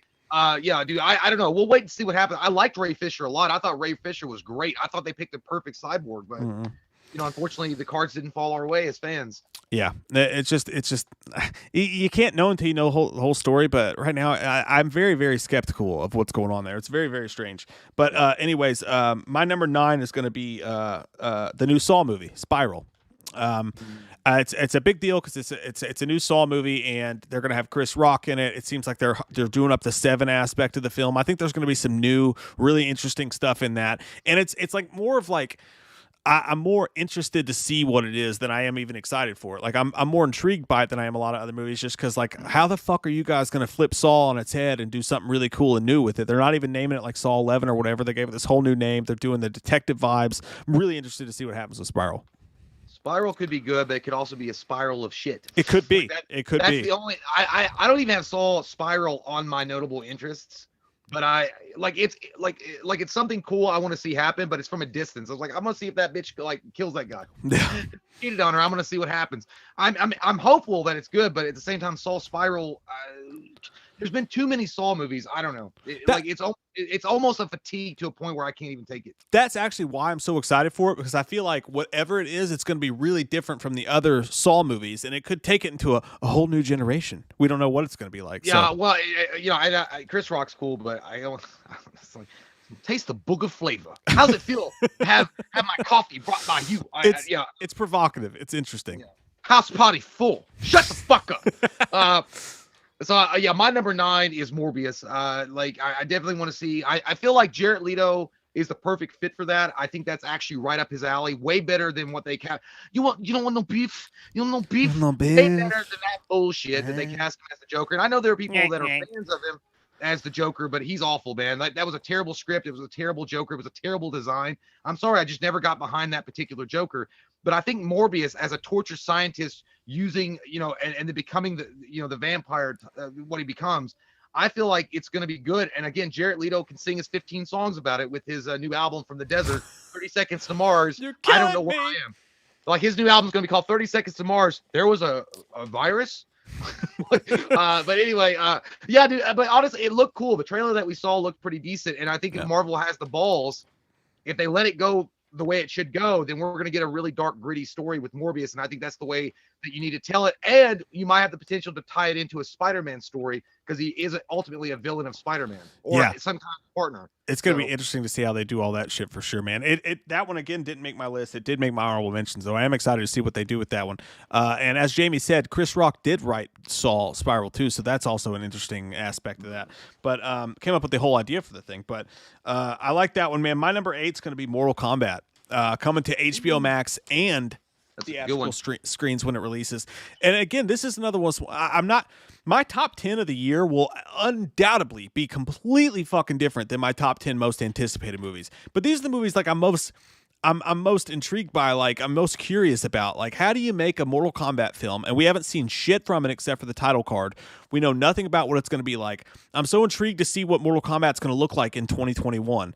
And they put it out on HBO Max and they put it out in theaters, and it's a whole new thing. How serious are they going to take it? They could, because Mortal Kombat, that first movie was so bad, but it was also so fucking good, man. And they could have. There's so many like open areas for Mortal Kombat to like take a weird street into a whole nother dimension, because the game, it's not a story-based game. Like, you have the original idea and then you just have two people fighting, but the characters are so interesting on their own. I thought the original Mortal Kombat did a pretty cool job with adding some backstory and stuff like that. I can't wait to see what they do with that in 2021. I'm really pumped about it. There is a story, but it's lukewarm. Like it's not like a big detailed story plot. Right. But yeah, I think that it does leave itself open to an interest. Like, I would love to see an actual studio give a shit. And by the way, the original Mortal Kombat that came out in '95, I thought with what they had, they did a good job with it. They really did. Christopher Lambert was awesome as Raiden. I thought and Robin Shou as Liu Kang was amazing as well. Mortal Kombat is on my list, way higher than yours. It's my number 5 actually. Oh, it's shit. in my top 5 most Spoiler! anticipated. I feel like Mortal Kombat, if they can do Hadouken, I know that's Street Fighter, but Toasty, but Mortal Kombat as a movie can be done correctly. It really can. I don't know, man. Like it's the same thing with the Resident Evil movies. Like, you make that movie right, you're gonna get a lot more fans that are just fans of the game coming in. Because it really is an interesting story. Again, really hard to tell in certain aspects, but still awesome. My number 8. Dude, I hope that one more thing about that. I hope to fuck that they use the song. Could you imagine like watching a movie in 2021? They gotta use the Immortals. They gotta use it with all the fixins, and all of a sudden, Mortal Kombat. Hey. Mike and I were huge fans of the Power Rangers movie, and one of the key factors of that was because they used the fucking "Go Power Rangers" when the droids the Zords were coming out of the ground. Yeah, like they gotta have a moment in there. I don't give a fuck what it is. I don't care if it's it can't be at the end of the movie. If Raiden comes down in a streak of lightning, throw in that fucking Mortal Kombat, like test your might. Boom, boom, boom, boom, boom, boom, boom. Yeah, I fucking love that shit. My number 8 is going to be Venom, Let There Be Carnage. I think the title speaks for itself. You gotta have some carnage in your life. Tom Hardy was great in the Venom movie. I put Venom off for a long time, but I finally watched it. I loved it. I thought it was really good. And then you got Woody Harrelson cast as Carnage, man. Carnage is the Joker, but unbridled, like, fucking insanity. He's the Joker that doesn't have like any. Like, he's crazier than the Joker. Like, the Joker has Batman, right? The Joker does shit for Batman's sake. The Carnage literally just lives for anarchy and destroying shit and hurting things for no particular reason.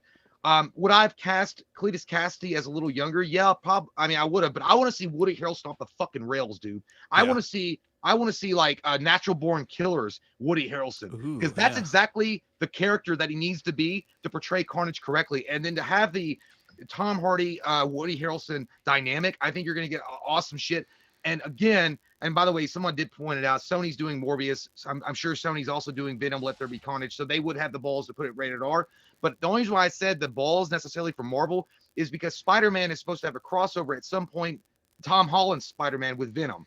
So then it would be an MCU project. And I don't know if MCU would be comfortable going a rated R version with him, because Carnage is such a great character, man. He's so fucking dark and nasty. I like, you got to keep him in that R-rated like setting. Yeah, it didn't make my list. Definitely in my honorable mentions though. Literally have it listed here. Almost made my list. I'm super fucking pumped for that too, man. And what was it? Somebody said. As JT Custom said, it's also directed by Andy Serkis, which is pretty wild. I think that's a super fucking interesting movie, man. I cannot wait to see what happens with that. If they do it right, it could be fucking legendary. Yeah, and I never really understood the hate for it. I mean, I guess that Venom could have been a tighter kind of story, but it was still fine. I liked it. I thought it was fun. I thought it was good, yeah. My number 7, dude, is Godzilla versus Kong. Or Kong versus Godzilla, whichever the fuck it was. I got that one on my list. Like, dude, just to see those two, it's pretty self-explanatory. Like, we've got the Godzilla movies and we've got the Kong movie, and you go see them because of the spectacle, of the special effects, to see them on screen. And I think they've done a decent job with it. I don't think any of them have been great. Like, story-wise, they've all been kind of around. But in 2020, 2021, the special effects, the way that they're able to put Godzilla and Kong on screen, those moments, they at least have a few moments of just like awe-inspiring, holy fuck graphics, and CGI and whatever, just the way that they do them. To the idea of them both being on screen, and I think this might be the one. And I love Adam Wingard. This might be the one where they're like, it's like the story is actually not lackluster. They don't try to overcomplicate the story with the side characters and all that like they do. I think this might be finally the film that's just an all-out fucking war, brawl, fucking crazy, carnage, wild. You get to see Kong fight Godzilla for 2 fucking hours. I mean, that's what I want to fucking see. You know what? And I'll go ahead and put this out there. Godzilla versus Kong is number 3 on my list.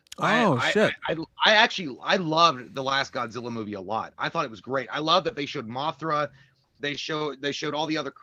I can't remember the 3-headed dragon's name. Godzilla. Is that it? Yeah. Godzilla. I think we got that wrong. We did a trailer reaction for that, and we got fucking roasted. We're not well studied in our Godzilla history. Yeah, I don't know, but that I loved Ghidorah. I think it was Ghidorah. Oh, that's right. I said Godzilla. It works. I actually liked it a lot. And then I liked Kong. So I'm really interested to see them bring this together and see what happens. And I think it's going to be really good. There's already bets happening, which I think is cool because people are like, who are you going to go for, Godzilla or King Kong? Technically speaking, King Kong is the good guy and Godzilla is the bad guy, but Godzilla protected them motherfuckers when they were fucking his shit up in the second movie. So I'm a Godzilla fan, man. I like the blue fire. I like the fact that I got a tail and I'll whip your ass and then I'll roast you when I got a problem afterwards. Godzilla's got fucking lasers, dude. He's got fucking fire lasers out of his mouth. Yeah, but they were talking about Kong because King Kong wasn't even fully grown yet. So I don't know, but yeah, it's definitely on my list, dude. You got to have Kong versus Godzilla. But the problem also, I wish things weren't the way that they were, because that totally is a movie that needs to be experienced in theaters. But they are going to be releasing that for HBO Max. But they'll also be releasing it in theaters. So no, I know, but I mean, I don't want to take the chance. I personally wouldn't do it, but I mean, I'm glad that we have the option at home. But it really is. If no blow bit had happened, everybody would be experiencing that in the theater. Yeah. Sure. But yeah, great fucking choice. I love that. I love that a lot. Can I like it a lot. I won't touch it. Can I take a picture of you naked? Yes. Jesse McLaughlin, by the way, says, "Hey, biscuit boys and girls, slow night at work making corn syrup, so I'm back for now. What I missed the last half hour? We took a break. We've been talking our top 10 movies of 2021, and before that, we were just talking shit about almost getting in bar fights and whatnot, But the replay will be up for you, bro. You ain't missed nothing. Appreciate it. Okay, so my number 7 is going to be No Time to Die. Give me that James Bond time. It's on my list too. And just to give you final male nudity on that one, that's my number 2. Yeah, I can see it. You gotta have it up there, and like Gold Bond feels good on the itchiness. I need James it. Bond feels better when I need an action adventure story to get behind, and that's what I want right now. Daniel Craig. I want to see Daniel Craig's last outing as James Bond. It's a very significant piece to flick because it's the last time you will ever see the sexiness of Daniel Craig portraying James Bond. I want to see how the story ends. I want to see how that all ties together with what they worked on in the last film, and I can't think Spectre. I want to see how all that comes to a head, which they're going to definitely do. It's really like it's almost bittersweet because I really wish that Daniel Craig was a little younger so we could continue to get more movies out of him. But I guess it's time for a new James Bond. But I'm excited for it, man. I really want to see where this goes, and I want to see how they do and handle James Bond on the exit. Is he going to be? I mean, surely they won't kill him. They can't kill him. You can't kill him. But No. I mean, I wonder if they're going to wrap the story up in a way where it's almost forcing another director to be like, all right, well, now you got to make a new movie because I've wrapped the story up. You can't continue. having the James Bond story going. Hey man, that's the beauty of James Bond, and that's what I think they should do with Halloween. After the Halloween Kills trilogy, I think that they need to take that in Bond territory, where you give a new director the idea, you let him play around in the world, you let him do what they want to with it. And again, it's number 2 on my list, so I'll go ahead and give my spiel about it. I think, dude, it's just. Man, every single one of these movies, like, okay, maybe Quantum of Solace wasn't that beloved. Maybe Spectre. I still haven't seen that one. You gotta watch it, dude. You gotta fucking watch it. I think it's underrated. I think it's an action-packed, fun film, but Spectre wasn't as good as Skyfall. Quantum of Solace wasn't as good as Casino Royale. So that puts us in a position where this next film is going to be fucking amazing, I think. And to be honest with you, dude, in the world we're living in, where everybody's so fucking offended by everything, James Bond's not going to be able to be James Bond for that much longer. I don't know how long James Bond will be able to continue on being James Bond. So we really have to fucking appreciate having James Bond while we have him. Yes, he's a womanizer. Yes, he's not a great fucking person, but he's fucking James Bond, man. And like every time. The world is going to try to take that away from us. So I'm really looking forward to what might be one of the final outings as pure James Bond the way we know him.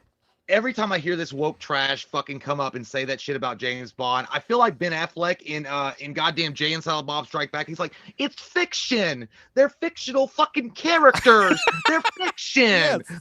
Not real. It's real. You know, like, who do you know that's a super fucking spy? That's a misogynist asshole. That fucking nobody. Fiction. Dude. You know the women he sleeps with in these films. I'm gonna shock your fucking mind right now.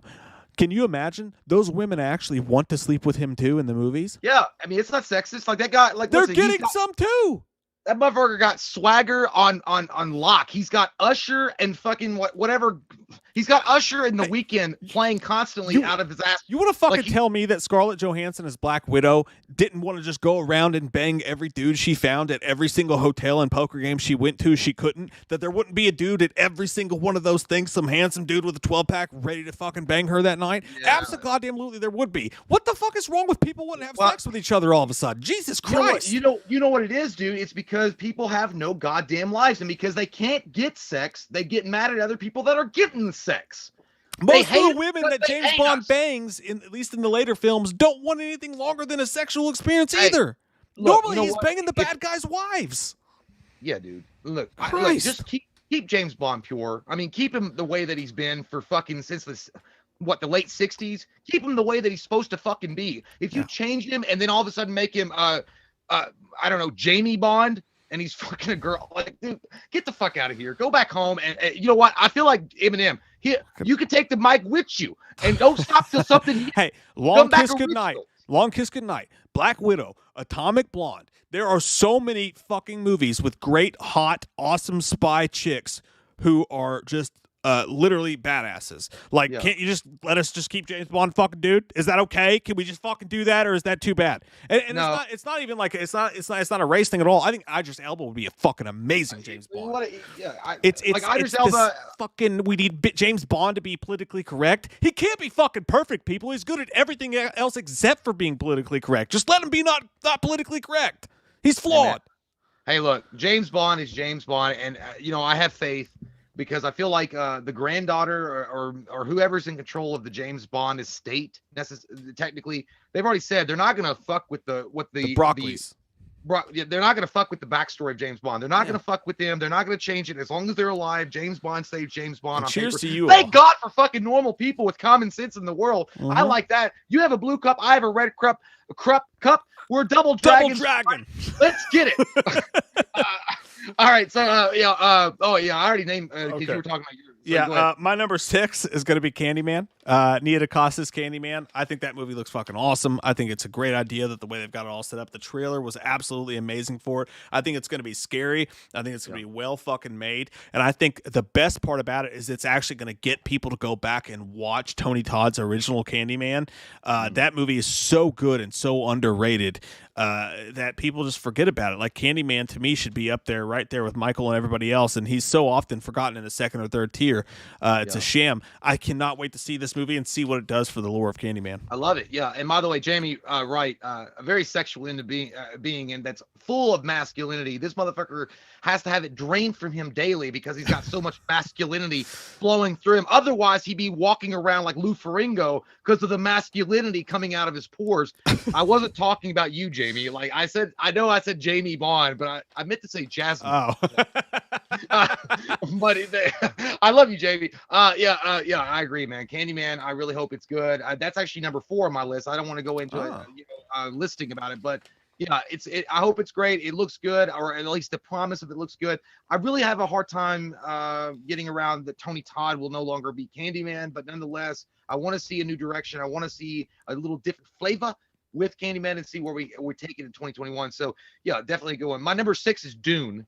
I've been a fan of Dune for a long time. I got to read some of the books, but I love the original story. I love the original movie that came out of Dune. They did a really good job, especially during the early 80s. I think it was the early 80s. It's pretty kind of complicated story, but it's almost like Star Wars with like a lot more Star Wars with some drama. I don't know. It's hard to explain what it is. Star Wars fantasy. It's crazy. But it's a great fucking movie, and Dune looks, if they do it right, man, Dune is going to be on another level. Like I'm telling you, if Dune's done right, you're going to fucking fall in love with it. I know you will. And you'll be like, Jay, why didn't you tell me about Dune sooner? Can I get a graphic novel about it in my local comic book store? I'm like, no, Mike, you can't, but probably.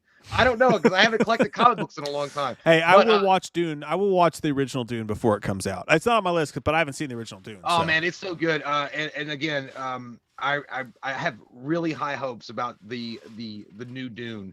I think they're going to do a good job with it.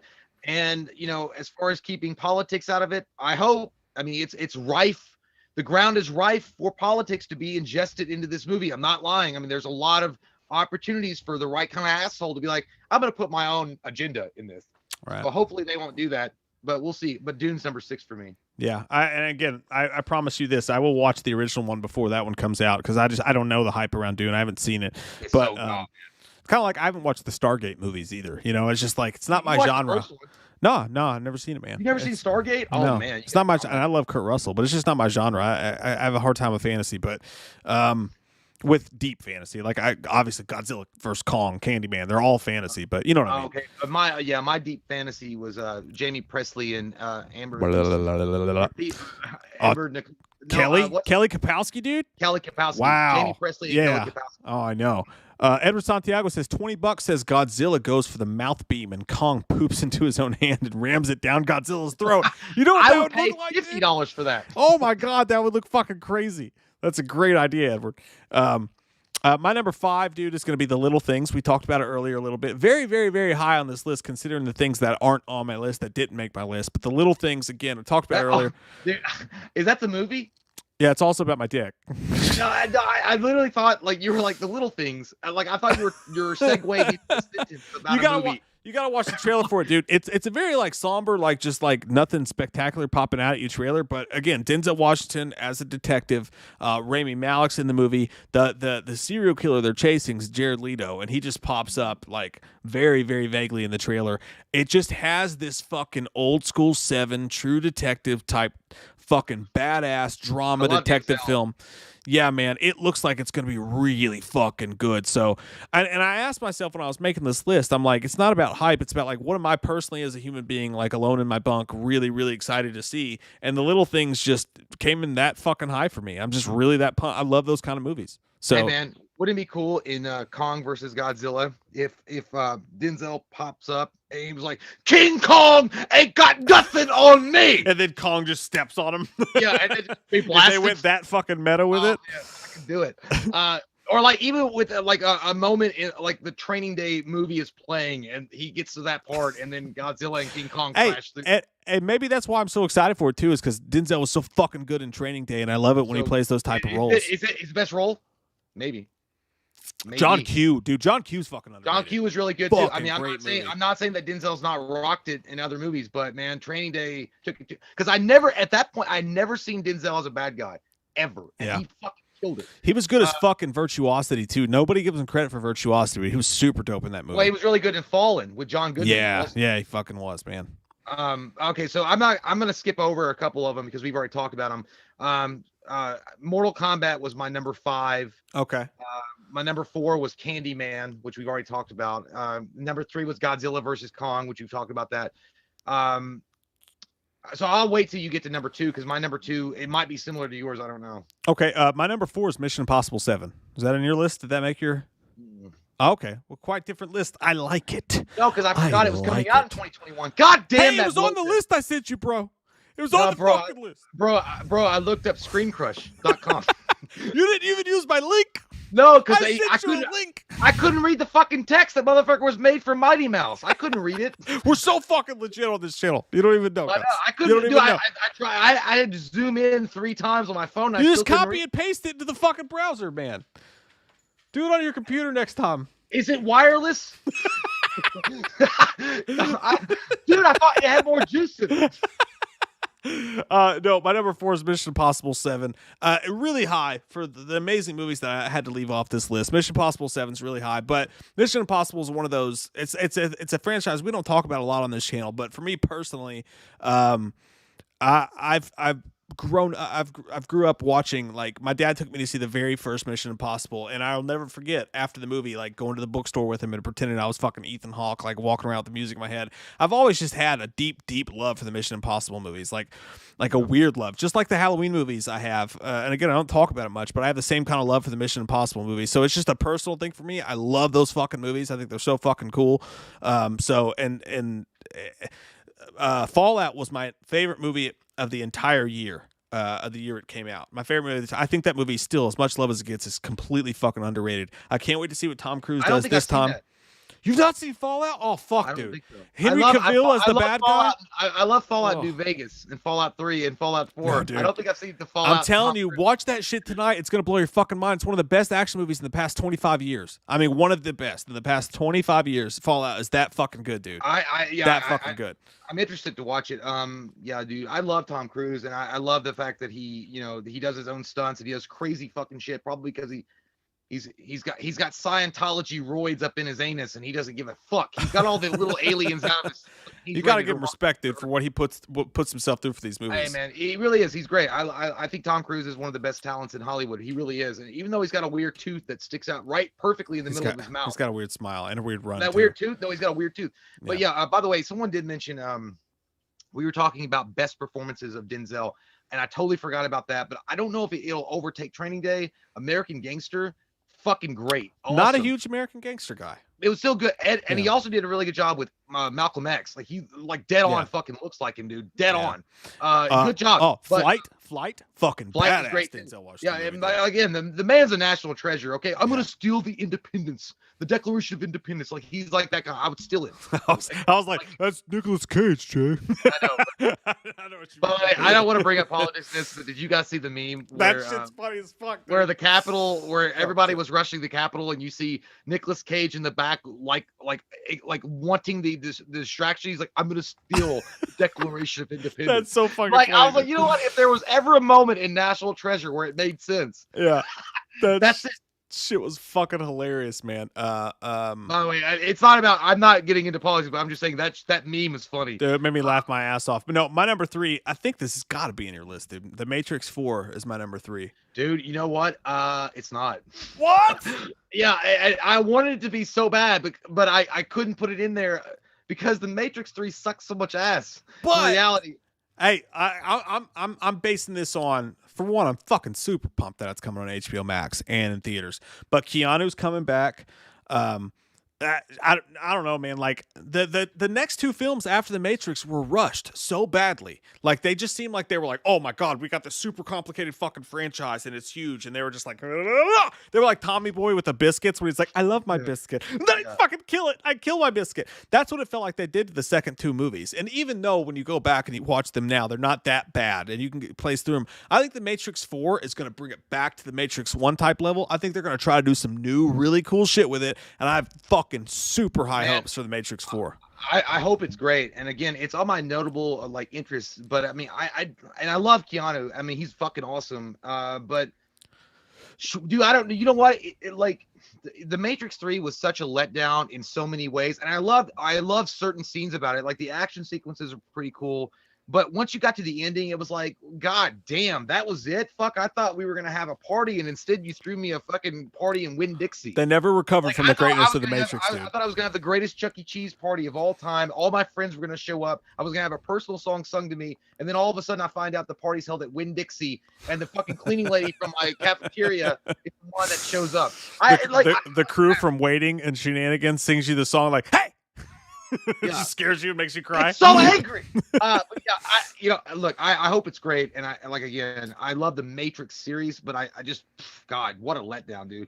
And so I just feel like going back from the Matrix 3 to 4, it's gonna be a rough one. It's gonna be, I mean, and it's been a while. And Lawrence Fishburne, have you seen that guy? Well, Big hey man, I don't know how they're going to do it, who they're bringing back, what they're doing, but the Wachowskis having some time, having years and years and years. I mean, you're talking about they created one of the most movie-changing movies of all time in The Matrix, dude. Like, dude, you remember when that sweet-ass fucking VHS came out and it had that shiny shit on the front of it, and when you turned it, it had the holographic. That one, and I had the Independence Day one. Those were fucking dope. The holographic card, it was great. Well, and again, I'm nothing against Lawrence Fishburne. I love Lawrence Fishburne, but Lawrence Fishburne's a big dude now. Like it's hard to like. Hey, you just did John Wick 3, right? Yeah, well, he did, but I mean, I haven't seen John Wick 3 either. You haven't seen that, dude? You're gonna love that. I'm working my way. I'm working my way downtown. You got to get on that shit, man. No, I'm on John Wick 2 right now, but I'm not got to Wick 3. Oh, it's so good. But the thing about Lawrence Fishburne, it's really hard to like explain it. I mean, he was a great Perry White in Man of Steel. He did a pretty good job, right? Well, he was Perry White. Yeah. Right, in Man of Steel? Mm-hmm. Yeah, he was. Okay. I was thinking about the other guy. Wet. Yeah. I was thinking about Superman Returns or the other one. But anyway, he's kind of big now. So it's kind of hard to explain why Morpheus got fucking Twinkie fat when we're living in a dystopian future when you should be like running from the machine still. And it's kind of hard to explain it unless you're going to put it like 45 years later, because Keanu doesn't age. So I don't know, but I don't know. Like it's going to be, and also it's kind of scary because you can make that woke as fuck.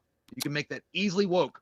Yeah, they could. But what's her name? What's the girl's name? Trinity. Trinity looked great in Bye Bye Man. You remember her in Bye Bye Man? She was in that movie as like an FBI agent or some shit. Yeah, she looks good. Yeah, so, I mean, we'll see. Yeah, so we'll see. What's your number 2? Oh, good. Yeah, we going right to the jugular. Get there. in it. Get inside. Let's get I'm gonna get in it. I'm gonna get inside of it. I'm gonna touch it. I'm gonna touch it. I'm gonna rub it. I'm gonna rub it. Let's get busy. My number 2, and not shocking to most, maybe shocking a little bit because it's not my number 1, but Halloween Kills is number 2. Yeah. Number 2? Number 1. You want to hear? Okay, I know what your number 1 is now. I know what your number 1 is. Okay. Well, look, I mean, Halloween Kills is going to be off the charts amazing, and look, it's still number 2. I mean, we've already heard so much about it, and we've heard that it's going to be more brutal, more exciting, more insane than what we got with Halloween 2018. The cast is back. They look great. They're dripping with Vaseline. They're ready to get it on. They're ready to take down Michael, but Michael's not ready to go down. He's like, no, says I. I'm gonna fuck you up if you come near me. He's half burned. Not yet. He doesn't have insurance. He's really angry about that, and he's gonna fucking take out the anger on you. Look, we talked to Sir Christopher Nelson, and he's explained as well that it's gonna be off the charts amazing. That like what fans expect, they're gonna get plus more. And also everybody that's come out and talked about it as far as that's involved with the movie have said pretty much the same thing. All the images that have been leaked or shown and the trailer and the teaser, I have high hopes for it. I think it's going to be a great film. I think it's going to really redefine Michael just as much as Halloween 2018 did. And what I want them to do, and I think they're going to do it, they're going to start in Halloween Kills and they're going to make it happen in Halloween Ends, to get him back to the angry fucking strobe light Michael that he was in Halloween 6, The Curse of Michael Myers, when he was taking down the doctors. I want scenes like that, and I think they're going to deliver. So I'm going to go with Halloween Kills as my number 2. Thank you. Thank you. It's like knocked the mic over. My number 2 is No Time to Die. We already talked about that. That's my second. I think it's James. Can I take a guess at your number one? Hey, James Bond is always such a huge fucking deal, man. Like, he's such a big fucking deal. And yeah, my number one is Halloween Kills. Ghostbusters did not make my top 10 at all. Why don't you just spoil the fucking surprise? Oh shit, I did, didn't I? Fuck. You did. Goddamn. Well, that's the cat's out of the bag. That's my number one. All right, do your number one, and then I'll talk about my opinion on Halloween Kills afterwards. No, I'm gonna go passive aggressive bitch and be like, right. whatever. Fine. Why don't you just do you? Fine, No, slut. Ghostbusters Afterlife is my number one. Look, you guys know that follow channel. My favorite movie is Ghostbusters. I'm really excited. Paul Rudd's in the mix. I want to see the original guys back in action. I also want to see the very emotional anchor moment that they're going to have, and they promised with Harold Ramis. I think that's going to be awesome. And again, you're also getting Ivan Reitman's son directing it, which I feel like is in good hands. Ivan Reitman himself is executive producer on it as well. I feel like what happened with Ghostbusters 2016 was such a vagina tampon in our faces. Like, hey, suck this blood out off the fucking period. Like, it was an awful fucking movie, guys. I don't give a shit. I can say what I want to say. That's the worst way you could I hate that goddamn movie. That movie is fucking trash bags on fire in the middle of summer in July downtown Seattle. I don't like it, and I never will. It's an awful movie. They tried to be funny like me and Mike do, but guess what? They were getting paid lots of money to be funny. Me and Mike aren't, so fuck that. And they ruined it. They ruined the legacy of Ghostbusters. So I think that Afterlife is going to bring it back full circle. They've got the right guy in the chair of the director. They've got a good cast. Bill Murray, Dan Aykroyd, and Ernie Hudson are coming back to put on, at least in some aspect, the proton packs. They're not playing a weird psychiatrist or whatever, a parapsychologist like Bill Murray was playing in the 2016. I want a disprove ghost. And Dan Aykroyd's not going to be a fucking taxi cab driver. Like, what the shit were you doing? It's going to be legit Ghostbusters, and I'm here for it. And I want it. The song's going to be there. The guy, the Ecto-1, can we get a fucking amen? The Ecto-1 is going to be there. The uniforms, the proton packs, the actual proton packs, not that fucking goddamn vacuum cleaner that they wore on their backs in the 2016 one that they sell at goddamn Kroger for half off or during Halloween. Fuck that shit. Anyway, that's my number one. Hey, look, several things I got to say here. Several things. And number one, the reason that Ghostbusters Afterlife didn't make my top 10 is because as excited as I was when it was announced, and I'm as excited as I am, I'm pumped for you. I love Ghostbusters too. It's not my favorite movie like it is yours, but I do love it, as you know. But it just seems too Stranger Things kiddish. That's I'm scared about it. I'm scared. And but that's what ultimately kept it out of my top 10. It's just I have a bad feeling it's going to be way too audience pleasing, way too let's do the Stranger Things thing, and it's not going to feel like a Ghostbusters movie, because the Ghostbusters movies were about these just kind of like at the end of their road dudes who were just like fucking around with life and ended up just striking this thing together and making a group of it, making it something special. And I just don't sense any of that magic from the trailer I saw. What I saw from the trailer was just like these kids and this CGI and this, like, it just didn't feel the same. Well, you know what? We only got the one trailer, so you know they might be holding things back. And also, I think that Paul Rudd is an excellent addition.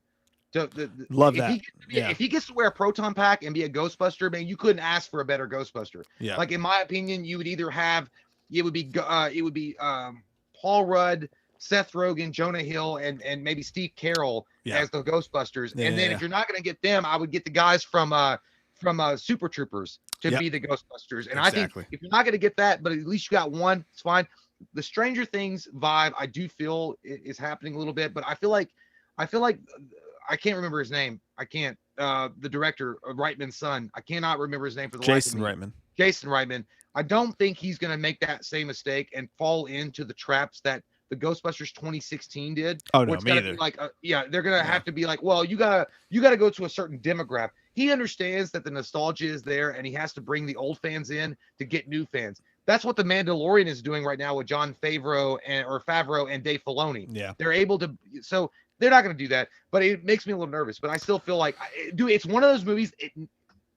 The reason why it's number one, I love Ghostbusters 1, but 2 is because, like, it's a pivotal moment for that franchise. It's one of those times it can actually bring and create new fans and restart the Ghostbusters universe, like the Mandalorian did with Star Wars. So Hey, I get your excitement for it. I mean, I knew that would be fucking high on your list for sure, and I don't blame you at all. I hope it's fucking that, man. I hope it changes fucking all the game. But I'm also right there with you that if they would have done with the Super Troopers thing or like the Seth Rogen, Jonah Hill, like those characters type of thing, I think it would have been better. But I am excited as fuck to see it. It's just it made my honorable mentions. Another thing that made my honorable mentions, I see a lot of talk in the chat about the Sopranos prequel.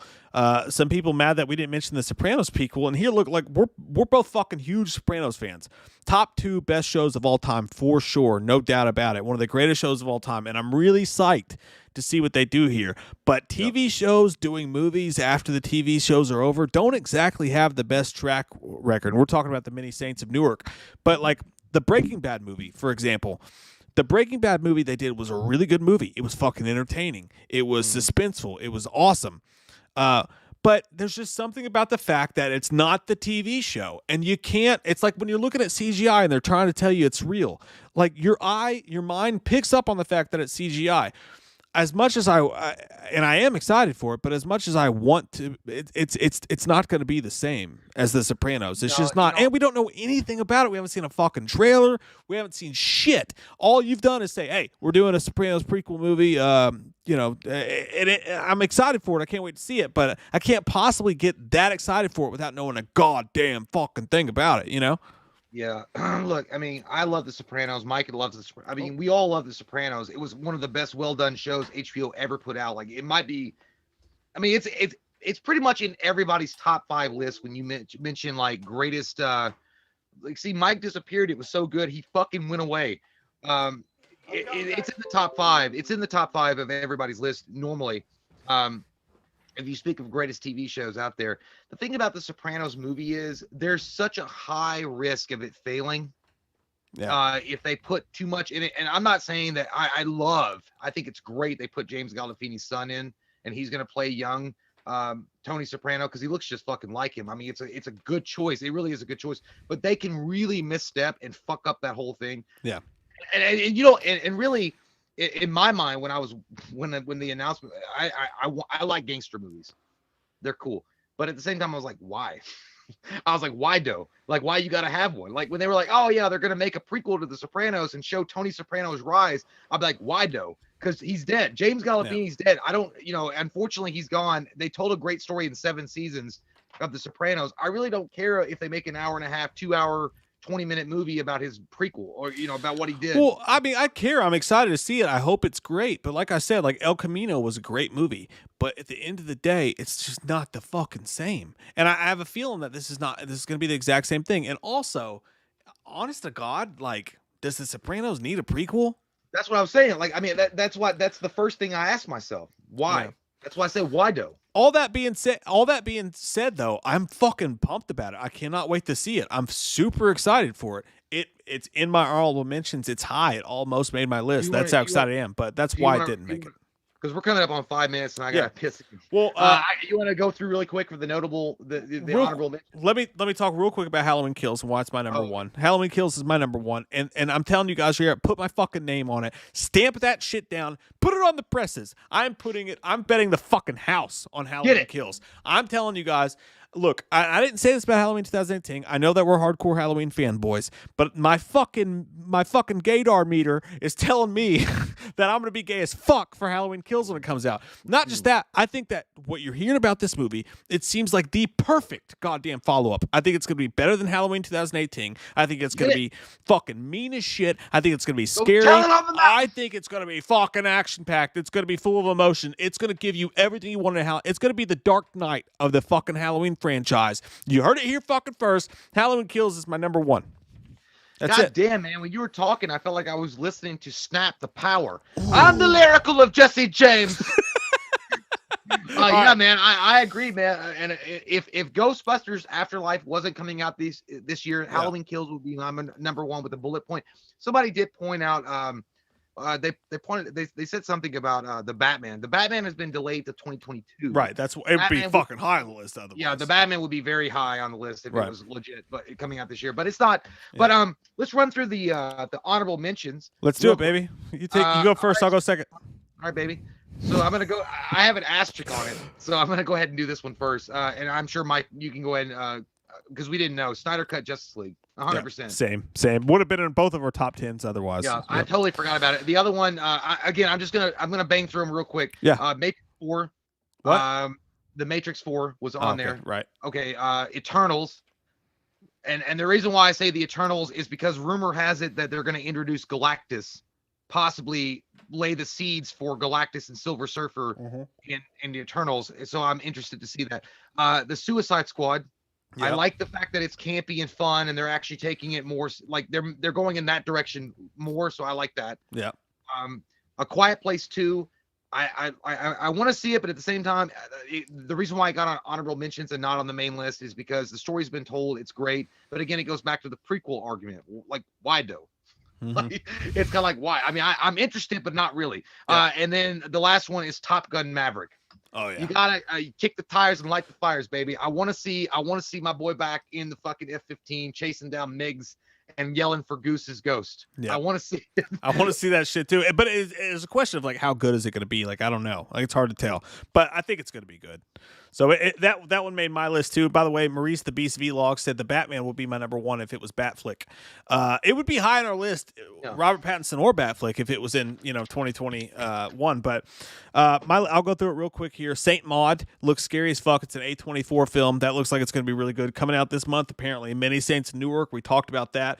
The Unbelievable Weight of something or other. That's where Nicolas Cage plays a fucking crazy character. That sounds fun as fuck. We just don't have any information about it. A Quiet Place 2, just like you said, is on my list. Black Widow. I'm excited to see that movie. Oh yeah, that's a good one. Conjuring 3, you mentioned earlier. That's on my list. The Samaritan. Sylvester Stallone playing an out of work, broken down superhero. Hearing great fucking things about that. I think that movie's it almost made my top 10. We just don't have a trailer or anything yet. Ghostbusters Afterlife, Venom, you mentioned that. Top Gun Maverick, you mentioned that. The Forever Purge. I'm always curious. Like, oh shit. None of them have been great, but I'm always very, very fucking curious. The Forever Purge sounds like when you've gone to Taco Bell too many times and you can't get off the toilet. It's like, God damn, why did I go there that many times? I'm backed up since 5th grade. Somebody said Scream 5. That's not till 2022. That's why it didn't make our list, or it definitely would. Old. There's a movie called Old, directed by M. Night Shyamalan. That's enough to get me fucking interested, even though that's all we know about. Suicide Squad, just like you. I think that's going to be fucking dope. Yep. Don't Breathe 2. I'm excited to see that. Oh, yeah. I forgot about that one, yeah. Morbius, you talked about that. G.I. Joe Snake Eyes, an origin story. Yeah, that's pretty cool. It's hard to get too pumped for that because the first G.I. Joe movies kind of sucked ass. Listen, if Channing Tater Tots isn't in it, don't write me. Exactly. Because remember, Channing Tatum was in the first one. I know. Yeah, it's like, driving like you stole it. Oh, shithole. Oh, yeah, by the way, yeah, I don't know. You go ahead. My last one is The Last Duel, coming out on the same night as Halloween Kills.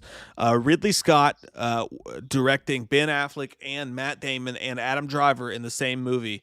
That story sounds pretty good to me. By the way, I want to call this out real quick, and I'm sure that Mike looked at it too. JT Custom says Shang-Chi and the Secrets of the Ten Rings. I think I don't know if that's what it's called. I saw that. Yeah, and Spider-Man 3, obviously. By the way, Spider-Man 3. But it says Untitled Spider-Man Project, which I think they're waiting for the Venom Carnage movie to be done and then announce the title. But Shang-Chi is awesome, and the Secrets of the Ten Rings, which obviously you're going to introduce the actual real Mandalorian.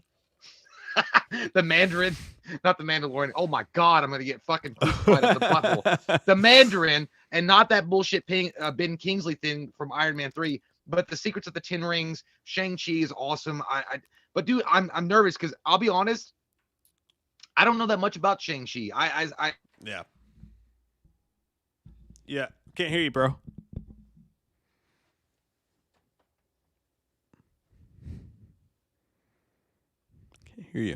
Can't hear you.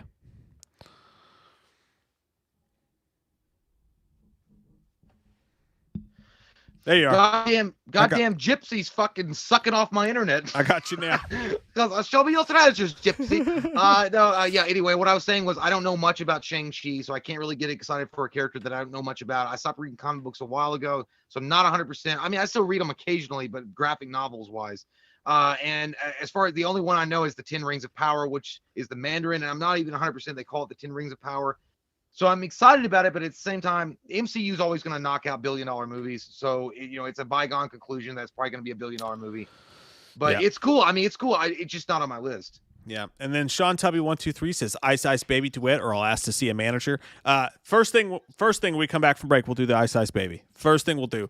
Jesse McLaughlin says I second the Ice Ice Baby. By the way, who did you want us to do it as? Loomis and Chalice? I think it was Loomis and Chalice. So you want to take the first verse? I'll take the second verse. We'll maybe do it that way. Let us know in the chat. Tom Gosselin said his is Zack Snyder's Justice League, Halloween Kills, The Suicide Squad, Spider-Man 3, Dune, Free Guy. Whoa! I love Ryan Reynolds, but the movie just doesn't look that good to me.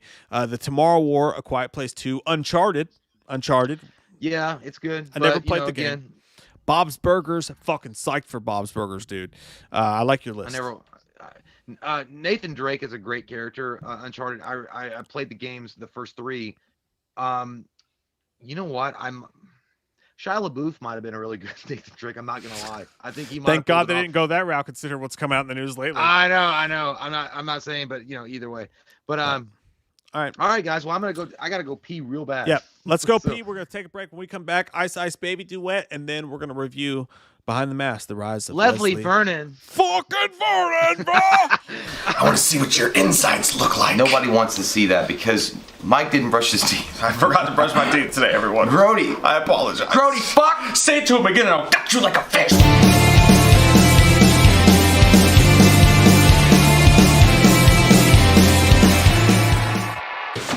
Shit. A dead fuck. Hey guys, welcome back to We Watch Movie. I'm Mike. I'm Jay. And we have a crazy news story for you today. This is really fucking fun. And it's called Sarah Gets Skewered Like a Fucking Pig. The Scream 3 that we ended up getting, the Scooby-Doo mystery comedy weird Scream 3 we ended up getting, is not what we were supposed to get originally. This website, wickedhorror.com, did a story on this as well as several other news sources, including an Entertainment Weekly interview. What's that? With Kevin Williamson. Oh, who's that? He's the guy who wrote Scream. Ah. Yeah, he's the guy who wrote I thought Scream. he was a basketball player from the ABA. He sounds like a power forward that used to wear the big glass, like Kurt Rambis. He had 18 buckets in the first half against the West Carolina fuckers. I don't know. West Carolina Badgers. We're the West Carolina fuckers. We'll kill you. Kevin Williamson wrote Scream as a trilogy in the beginning, actually. It was always planned to be a trilogy from the beginning. Scream 2 got fucked up because the script was leaked online and they had to change a whole bunch of stuff. That still didn't work out that badly because he was on hand to help with the rewrites of that. But with Scream 3, what happened was, it's a crazy-ass story. And originally, the idea was supposed to be this Woodsboro fan club of the film Stab 1 and Stab 2 were the ones committing the murders in his original script. Because true trilogies are all about going back to the beginning and discovering something that wasn't true from the get-go. Godfather, Jedi, all revealed something that we thought was true that wasn't true. And then at the end, the big reveal was supposed to be that she walks into the house where all these people have been killed and they all stand up and none of them are dead. It's all been an elaborate prank just to fuck with her. That's a no for me, dog. Compare that, though, to what we got in Scream 3. Maybe you just can't get past the surface of things. Scream 3 is a fucking hemorrhoid on the hemorrhoids. It's not good. But having them all stand up like, ha, you're a fucking dumb bitch. Like, I feel like it would have been no different than fucking Surprise, Ashton. And then Ashton Kutcher comes out and be like, yo, punk, what's up? Yeah, we got you good. Oh my God, you could have seen your tears coming. I mean, yeah, I don't love it either, but I think when you look at when you look back at the trilogy and what it was supposed to be, that capping it off, that booking and ending it would have been meta and weird enough, because the reason they were doing it is because they wanted fame. Yeah. Surprise, Sydney. The crazy part of this is that actually the guy running this whole show, the guy setting it all up, was said to be Stu from the original Scream, Matthew Lillard. Matthew Lillard was allegedly and rumored to be excited to come back and play this role. He survived the events of Scream and was in jail this entire time and running these kids like a cult and having them do this just to fuck with Sydney from behind That bars. motherfucker would look like Jigsaw. It doesn't even make sense why he would survive that. Because, okay, so he was stabbed, he was shot, a goddamn TV fell on his face, his legs went like a fucking fish out of water. How do you do that? How much prednisone did you have? Well, you don't die because your legs go. Yeah, but he got electrocuted. Mama's boy. Fucking hit me with the phone, Dick! Yeah, you could stretch things and say there's a possibility that what fucking Dr. Quinn medicine woman showed up and saved his ass with some fucking satchel powder. Let's start a new Mythbusters series. I'm gonna lay down on the floor and I'm gonna let you drop a TV on my face. Let's see if I survive. You would die. Think about it. Prime time, bitch. Think about it. I think you could survive that. Like it's a big ass heavy TV. You probably break a couple thumbs in your face, but it's possible you would survive. Except that the fucking thing fell on his face and it was still plugged in.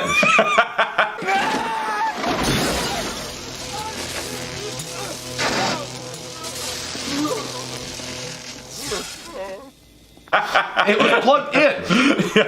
And he was covered in fucking blood, and your body's made up of 70% water. It's possible. I'm just saying it's possible. It's bullshit. But okay.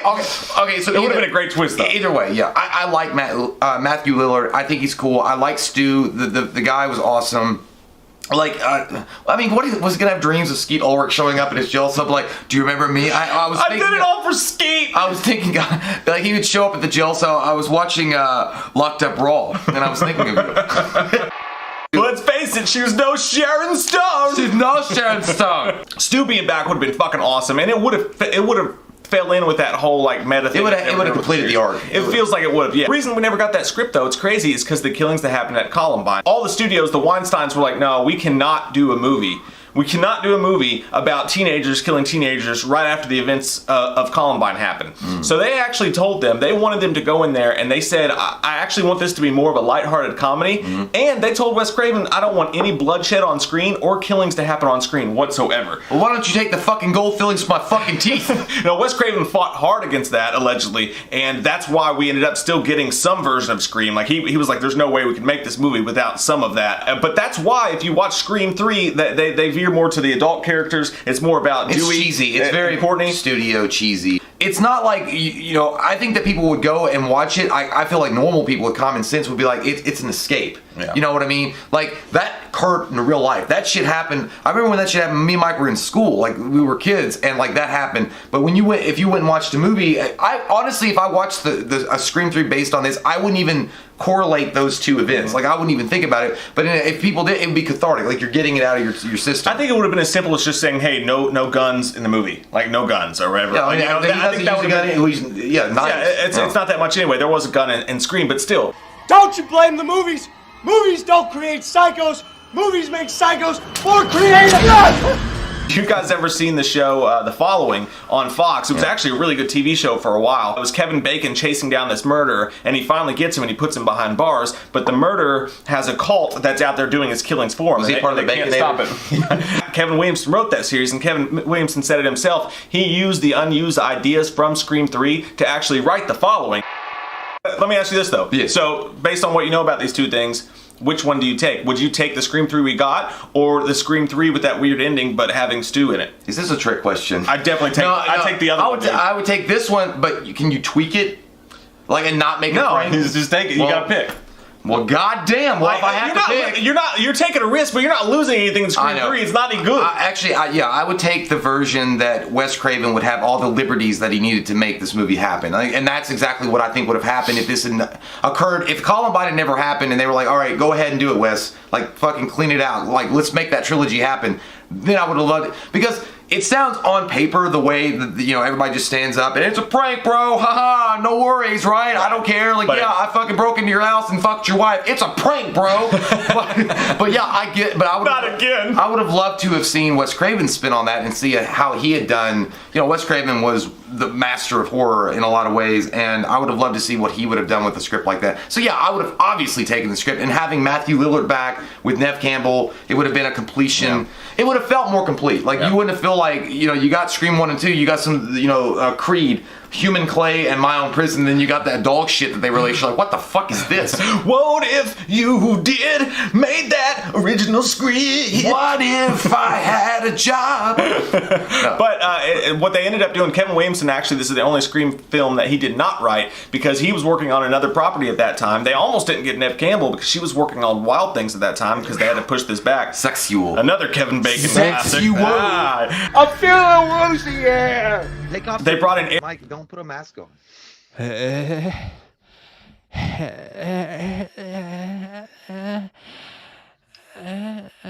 dude, I should have got my Slenderman mask when we could have been doing it. Put it on. No, because I'm not gonna go. It's in the closet, and I ain't gonna get it. Hey man, which verse you want to fucking do? You want to do the second verse or the first verse? I like the first verse better. You gotta do his chalice though. You're not. fucking Leatherface. I thought it'd be better as Leatherface. And I smell like rubber now, so now that's what I'm gonna do. Oh, you want the first verse or the second verse? I think I'm gonna go with the first group. You fucking piece of shit. I have to read the second verse because I don't know it as well. But okay. By the way, I forgot. Courtney had mentioned it. And I'm sorry, Courtney. I just responded back to you. The Slender Man Dream On. I did not remember that because he had asked like 2 streams ago. Dream on. Dream on. Yeah, we'll get that. We'll do that one for sure. Hey, Sean Tubby123 says, however y'all want to do it, you beautiful biscuits. All right, buddy. That's what we'll fucking do. And then Gary Catlow says, I seen the trailer for Psycho Gorman, and now I just can't wait to see it. It's basically a cheese R-rated Power Rangers. LOL. I don't know what that is, but I'm going to look it up. You know what Psycho Gorman is, Jay? No. I feel like I should be selling you shots for tetanus. Give me it. Or fucking chlamydia. Just don't put it. Just don't put it in my butt. I feel like you've already had plenty hands in your butt. Uncle Rico and John. Woo! Yeah. All right.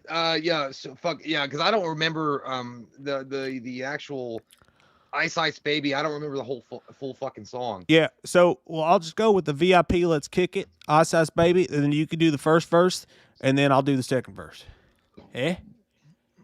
Okay. You like that? Shit. Hold on. You fucking like that, boy? All right. Whoops. Okay. Yo, VIP. No, I know. Jomo Gato says, Jay, you don't have to put your mask in the closet. It's 2021. I know. I gotta take it out. I gotta reveal it. All right. Okay. Let's kick it. Yo. Yeah. Yo, VIP. Let's stick it. Bum bum bum bum bum bum. Bum bum bum bum bum bum bum. Bing, bing. Oh shit! What, dude? Hold on. God damn. Hold on. For some reason, the fucking "You Can't Touch This" song is in my head. It's like fresh new kicks and dance. You gotta like that. You don't want to dance, so move. Fuck. I had to pull up the lyrics myself, man. I had to pull up the lyrics because I thought. Fuck. Hold on. You know. Yo, VIP. Let's kick it. Yeah.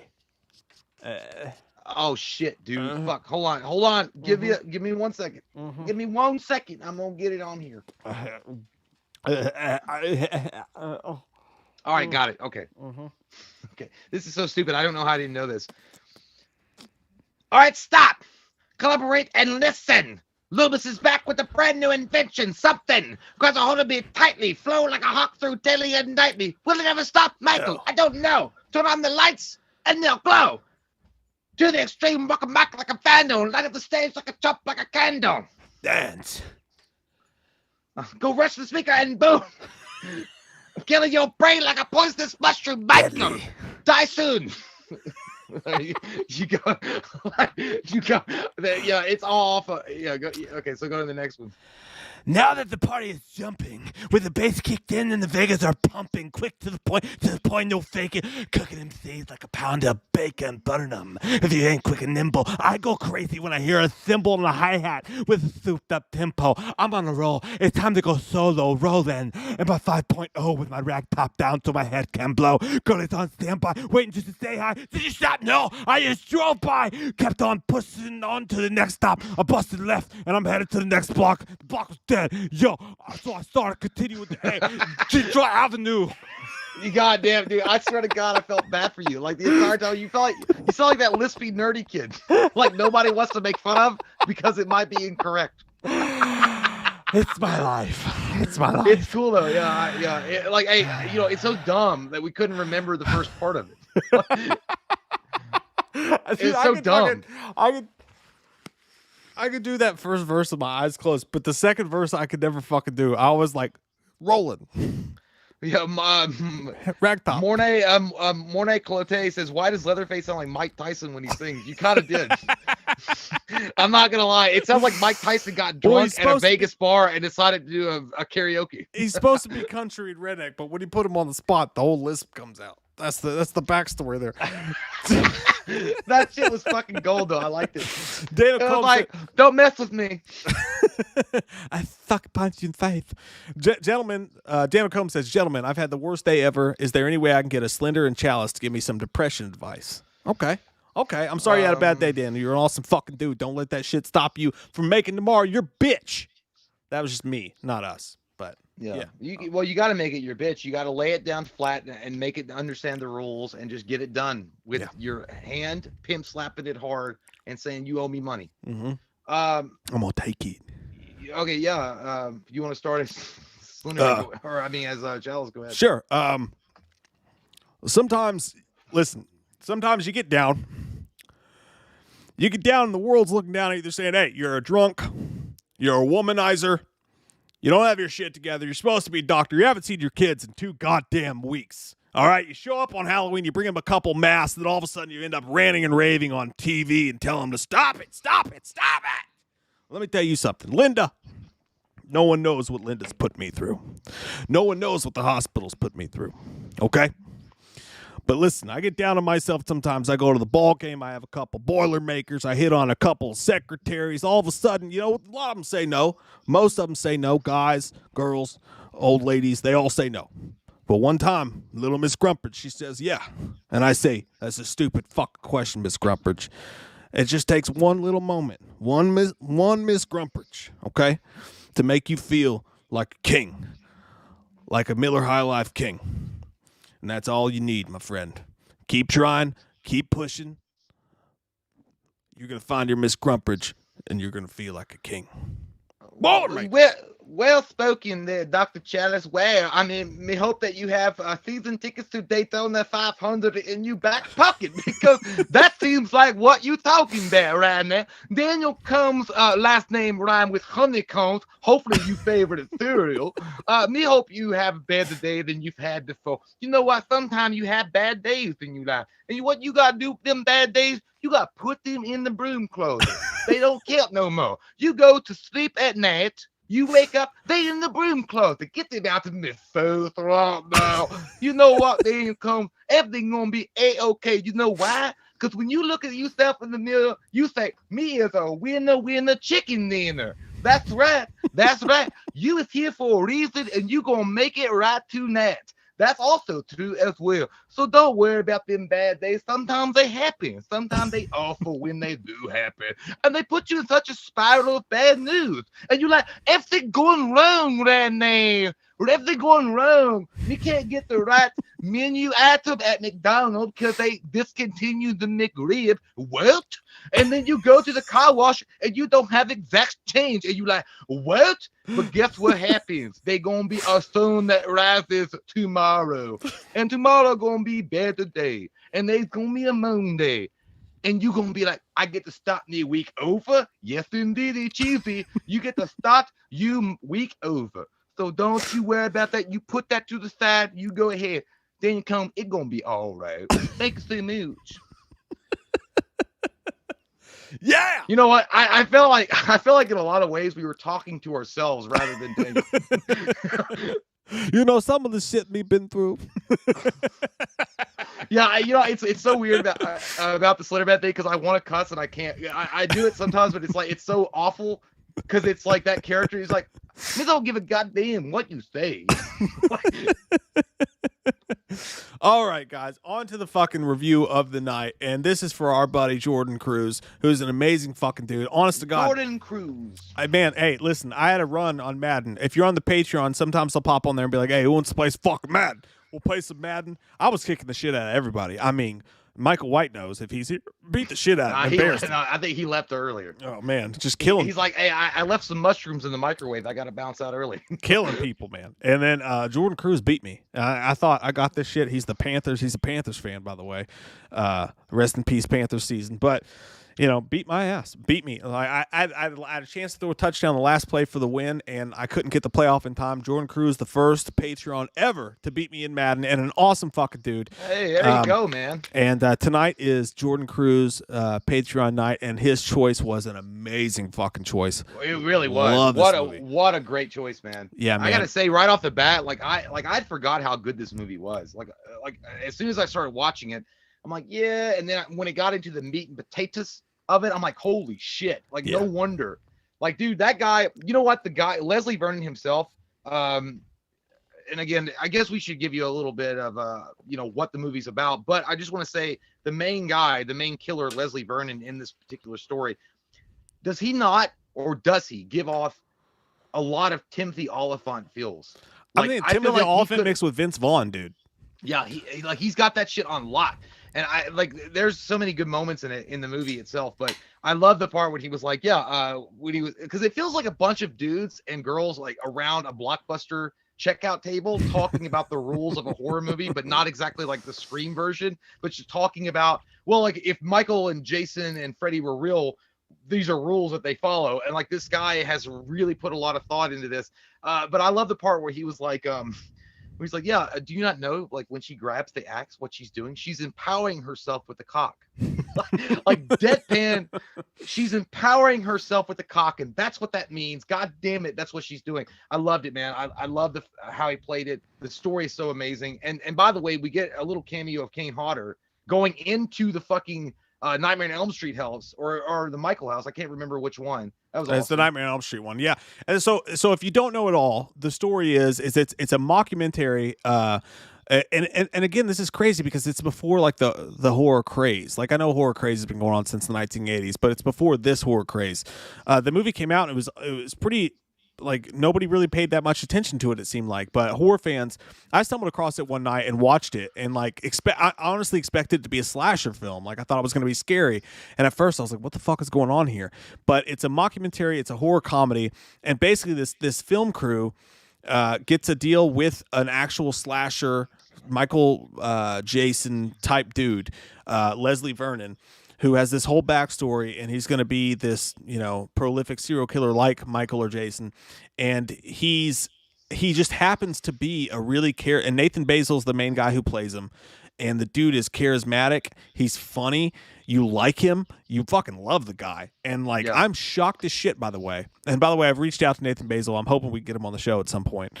I thought when I saw that this dude was going to be huge. Like, he's so fucking good, and he's so charismatic, and he's so funny, and he's such a likable Vince Vaughn type guy. He's the killer, and he's got a sweet soul patch. Yeah, dude, he's that fucking soul patch. Nice. It's working for him. But he's explaining to this documentary crew that's following him around how a Michael Myers type trains to become who they are. He shows them the in and outs of it. He's like, so you got to pick your final girl. And he follows this girl around and he fucks with her. She's a waitress, and he like moves the brick behind the door and like scares her and like really teases it, leads it up. He has this what's the fucking word I'm looking for? This an elder serial killer who teaches him the ropes. Oh, like a mentor. Mentor. Yeah, that's the word I was looking for. Who shows him Miyagi. Yeah, he has his own. You are not Japanese. You are not. His own serial killer Miyagi, and but the best part about the movie is the first half of the movie is by far the best part of the movie, because he's explaining to him how they do it. Like, okay, how do you run? How do you chase people while walking? Yeah, and they're running for their lives, and you're just walking. And he's like, man, I got to do cardio constantly. It's such a fucking workout. Like, he's like, you have no idea how much cardio goes into this. And then like when you've got they tear apart so many slasher tropes. Like when you think the slasher's dead and you walk away and then they come back, they do this hyperbaric chamber where they bury themselves underground, and they go underground, and it teaches them to like lower their blood rate and all this stuff like that. They basically took everything about the slasher genre, deconstructed it, and made it logistical and real, and it's fucking hilarious the way he explains the whole thing to you. Yeah, well, they did an amazing job with that, and again, like what really sells it is the fact, like, you know what, the main guy in this film, in this mockumentary, in the mockumentary part of it, like, he really did feel like, I don't know, while watching him, I felt like he was the older brother of Napoleon Dynamite Kip. Like he just felt like he was like, so anyway, I was gonna like kill somebody because that's what the great ones did. Freddy, Jason, and Michael. So yeah, it's working out pretty good so far. I think that there's a few things that we need to change up. I love the candid nature of the character, and I love the fact that they do play on the tropes and they do dissect it, and they do a really good job doing that. Like in my opinion, almost as good as Scream does it. In a more comedic way, but they do it very well, like Wes Craven tried to do in Scream, the first Scream. And like the talking about the cardio part, he was like, yeah, he's like, do you know how hard it is to do the cardio? Because it's like you got to act like you're walking when those guys are running their asses off, and you got to act like nothing, it's not phasing you. And his mentor is Herschel from The Walking Dead. I don't he's been in other things before, but I love that. I love one part where the girl, the main interviewer of the mockumentary, was like, well, how do you survive? He's like, you pick an open spot, you run like a motherfucker. Like, you run like a motherfucker until the sun don't shine, or whatever. Great. And it's Scott Wilson, again, by the way, is the guy's name. Scott Wilson plays Eugene. And even the crew members, Todd and Doug, are great. I think they're great too. There's one part where Leslie Vernon is talking about how he's able to disappear or seemingly disappear from one spot to, appear in another one because he reads Houdini books and basically, all these kind of books that make him do all these crazy things. He's like, well, check your front pocket. You have a deck of cards, and the guy pulls it out, and he was like, holy fucking sweet.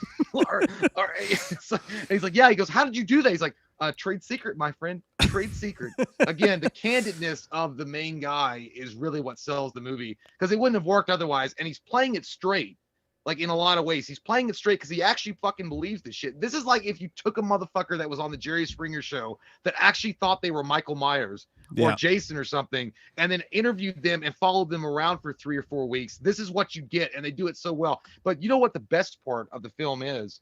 Well, not the best part. Everything's really good about it, but the ending is insanely good, because it really does showcase the genius of the actual film. Like, I mean, the movie itself is amazing as it is. It's kind of like What We Do in the Shadows with a jokey kind of parody flavor, but then the ending happens and you're like, holy shit, this is actually a movie. Yeah. Well, actually, like, I prefer the first half of the movie to the second half of the movie. Because so, like, the first half of the movie is all Nathan Basil's character, which, again, I cannot put that into words how amazing this dude was. Like, really he was fucking Tom Cruise, man. This guy is so likable. There's one point in the library where he's sitting there, he's talking to the camera, and he's like, Paradise Lost, and he like reaches behind his back and he pulls out a book and it's Paradise Lost. He's like, found it. Like, he's funny as fuck. Like, he's so hilarious, man. He's so charismatic, and I love his character so much. And they have a Cloverfield vibe going on with the people who are filming him. The two dudes are like, man, fuck, she's hot, he's got great taste, like all that stuff's going on. And then but they play on so many slasher tropes. So like the Ahab, as they call it, which is genius. I mean, fucking genius. They literally have this movie. I don't know if you guys know this. This movie literally has Robert Englund playing Dr. Loomis. Robert Englund plays Dr. Loomis in this fucking movie. And if you haven't heard about it, I guarantee that's going to get this audience at least to go check it out. Might as well.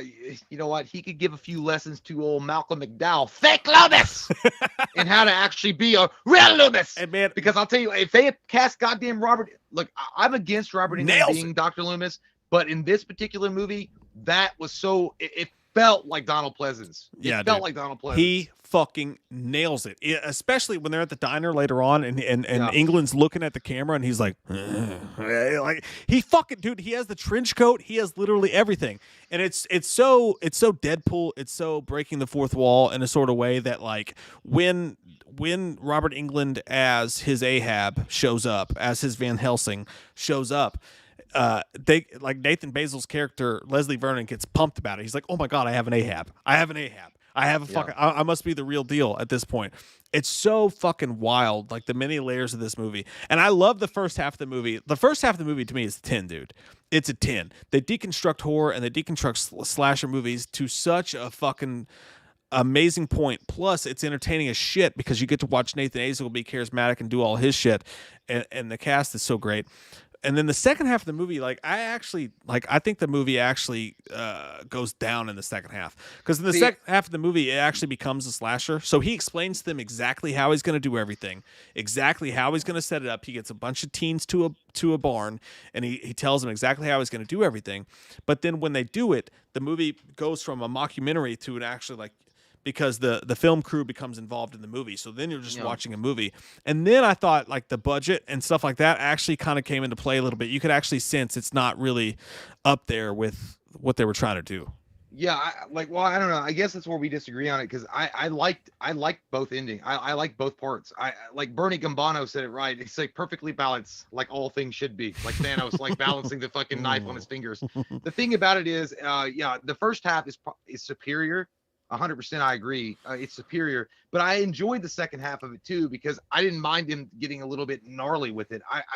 And the shift in gears works for the movie. Like it actually works for the movie in a way that, because it leaves the mockumentary part of it, and then it becomes a fucking movie. And honestly, at that point, I'm invested with the character. I'm invested with the people that are surrounding the character, that I want to see what happens. And I liked it, man. Like I didn't really get bored of it, because I also like the fact that he changes, or he didn't change the the way that he was going to murder these people, but he already planned it. And it shows the fucking goddamn John Nash from A Beautiful Mind genius of Leslie Vernon, the fact that he'd already accounted for this, and he already planned 15 steps ahead. Hey, and I love that part. Did you think when you were watching this, so this is like the 5th or 6th time I've watched this, but when you're watching it, did you for the first time this time watching it, I thought I picked up on the twist a little bit early. I'm like, oh, she's supposed to be the one. That's what they're trying to do. Yeah, I got that pretty early on. Literally the first couple times I watched it, I didn't realize that. But I think it's kind of weird, dude. Like they didn't show the movie's rated R. It's got tits in it. It's got like 2 sex scenes in it.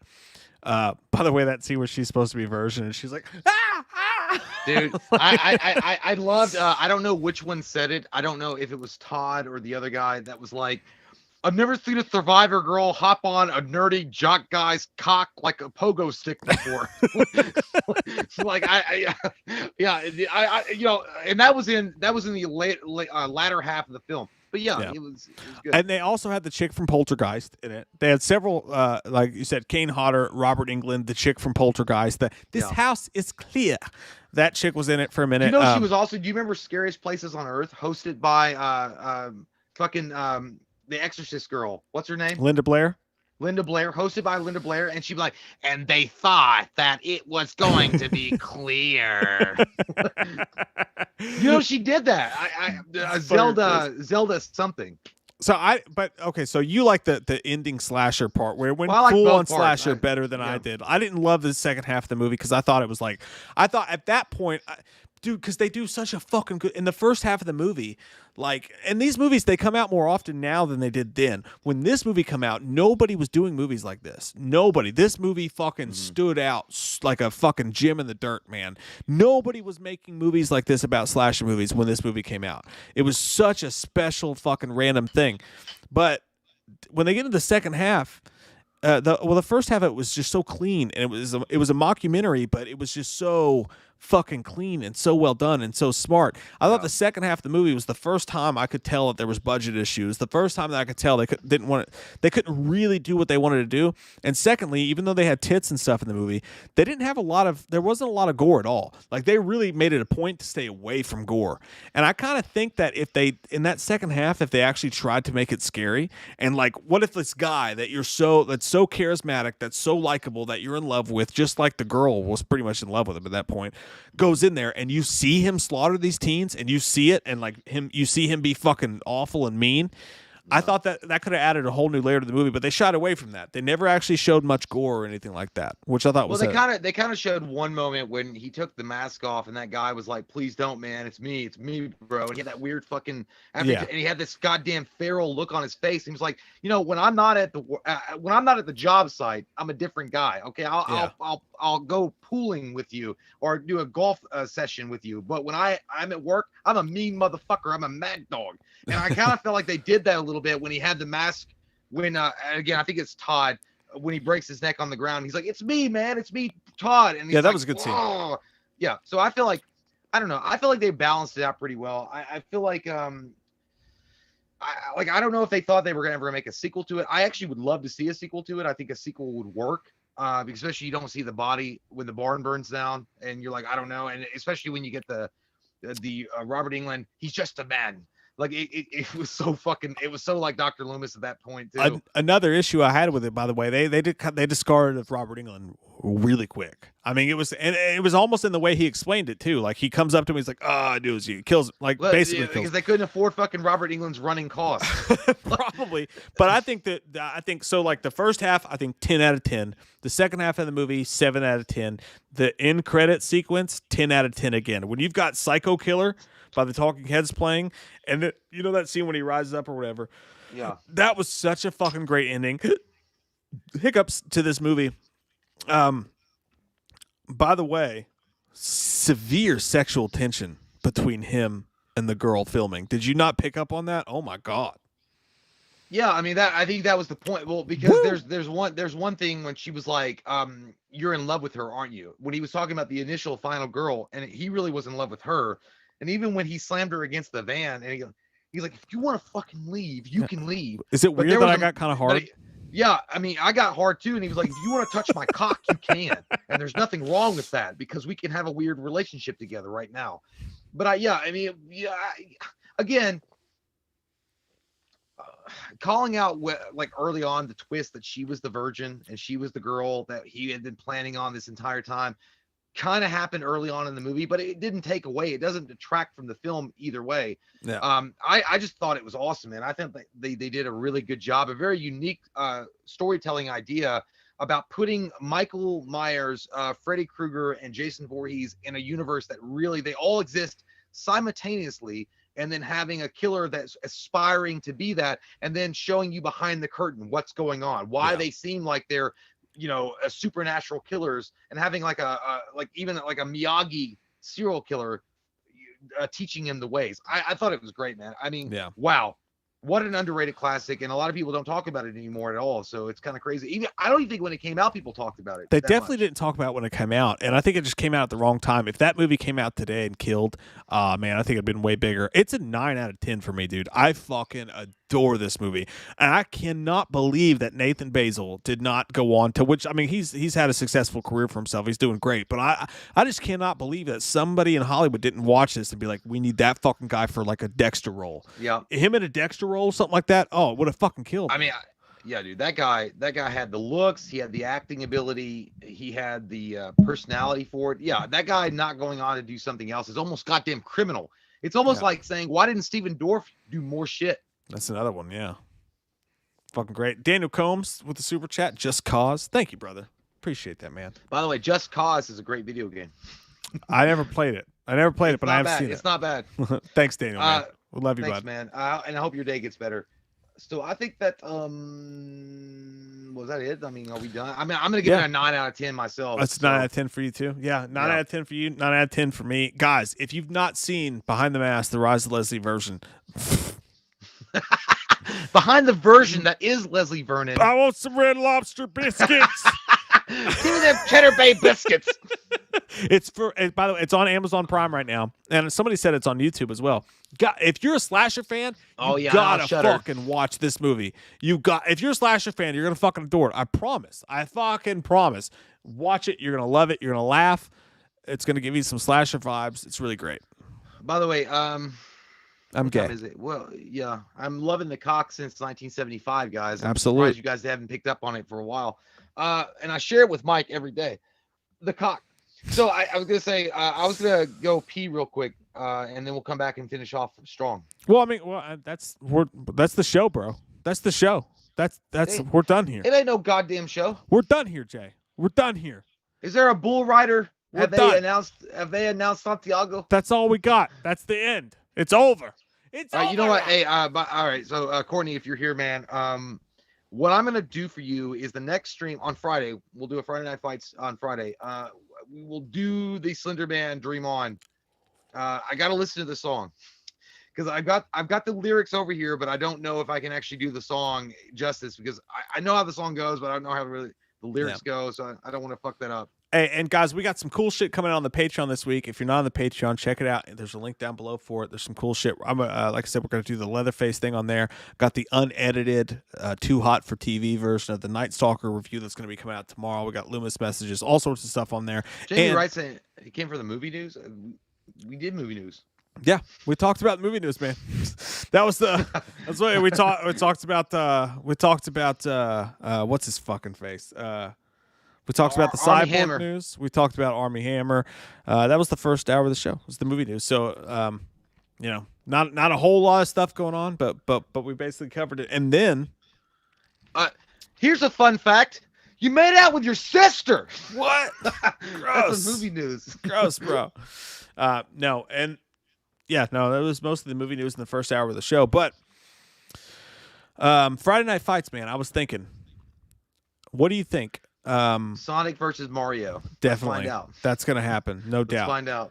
What do you think? Michael Myers versus Michael Myers. So, like, we pit which Michael Myers would defeat which Michael Myers. You got Rob Zombie's Michael Myers. Mortal Kombat. You got H6 Michael Myers. You got all that shit. Or, so we could do Michael Myers versus Michael Myers. Or we could do Halloween movies versus Halloween movies. Just two thoughts that I had, like pit them up against each other. An all Halloween live stream, but just pit Halloween against Halloween is what I was thinking in my mind. I think it would be fun to do. I think it'd be probably fun to do Michael versus Michael. Yeah, I'm into that. Like what's the more severe killer? Like, what's the one that you're like, that motherfucker gonna win? It don't matter what you bet on in Vegas. That guy's gonna win. He ain't gonna throw the match. So steel cage, right? Like, put him in a steel cage. We'll give you an exact location for them to be like, in a steel cage match, in a ring, Michael Myers versus Michael Myers, who would win? So you got like Tyler Maine's Michael Myers versus like fucking H6's Michael Myers. That could be fun. Yeah. But we are going to take into account if the other Michael Myers has supernatural powers, it will be in effect. It will be in play. I mean, that's just the fact. You can't just do it on physical strengths alone because Tyler Maine is the biggest motherfucker of all of them. So it would just be unfair. Right. Yeah, there's some He's thought. too big. There's some thought that needs to go into it. For sure. Well, no, I mean, it would just be if you were going to go straight up Michael versus Michael, like if it's Tyler Maine's Michael versus like Nick Castle's Michael, like a straight up fight in the cage. Tyler Maine's gonna, like beat him up and fuck his wife. Yeah, that's a good point. That's why I'm saying like there needs to be some thought behind it. Maybe it shouldn't be a steel cage. I don't fucking know. Like, how do you do that? No, I would say if in a suburban neighborhood setting, like in just a suburban like who wins? Like if it was just like a regular neighborhood, and they both like descended on the property. Even then, Tyler Maine's gonna win, right? I mean, nobody's gonna fuck with Tyler Maine. No, because Nick Castle can fucking move around and shit. He's got like open space. Yeah, it's tough. I don't know. It's weird. I mean, you could also do the Halloween versus Halloween movies, but I don't want to get all divisive up in this bitch. We got like Halloween 4 versus like Halloween 2018. That'd be an interesting vote. Obviously, I honestly think like nobody should even fuck. We shouldn't even put a versus for Halloween. Like 78's gonna win, right? Nothing's gonna beat 78 Halloween. But like Halloween 6 versus Halloween. Well, we can 3. I don't know. I think we could cancel off 20 or the original Halloween. I mean, nothing will beat it, right? Like you said. So I mean, it's pointless to do a fucking like an actual rank or like a bracket of that because. But at the same time, look. Obviously, all me and Mike do here are Halloween news stories and Halloween related things because we're losers and we can't do any other fucking YouTube. We're videos. just a Halloween channel. So I mean, we have to think about this. That's a joke, motherfuckers. But no, but I don't know. It's an interesting concept. But hey, you know what I want to do for one Friday Night Fights? By the way, speaking of non-Halloween stuff, X-Men versus X-Men, Cyclops versus fucking Wolverine, Gambit versus Sabretooth, whatever the fuck. That would be a fucking fun Friday Night Fights. I got it better. Marvel versus DC. Let's do that. We did that already. Yep. Not on live stream. Nope. Yep, we did that. We did a bracket for it? Yeah, we did that like 3 weeks ago. Yep. Where were you, Charles? The movies. But not the characters. Okay, we could do the character. Yeah, we didn't do the characters. So, I don't know. I was talking about like Superman versus the Hulk. like what they think. That would be interesting too. I don't know. Let's talk about it. I don't know. It's fun. It's fun. It's fun. Follow us on Twitter. I'll put up a poll. Follow us on Twitter at We Watched the Movie. Follow us on the Facebook We Watched the Movie fan page. We'll put up a poll. We'll figure out what we're going to do this week. But some good stuff coming out for Friday Night Fights. What about Halloween this? versus Halloween. X-Men versus X-Men. Blah, blah, blah. What? John Carpenter versus Wes Craven. Did we do that one? Yeah, we did that one. That literally happened. Yeah, you Never knew that. shit. You're a lying Never shit in sack the of toilet shit. when you're That's not what you ready. are. You're a piece of poopy. I literally forgot because I'm on poop. I just watched the Thing. Fucking great movie. That's a great movie. Marco V. Villatoro with the last super chat of the night says, "Who would be the perfect, or not the last super chat? Who would be the perfect cerebral assassin between all the Michael Myers? Cerebral."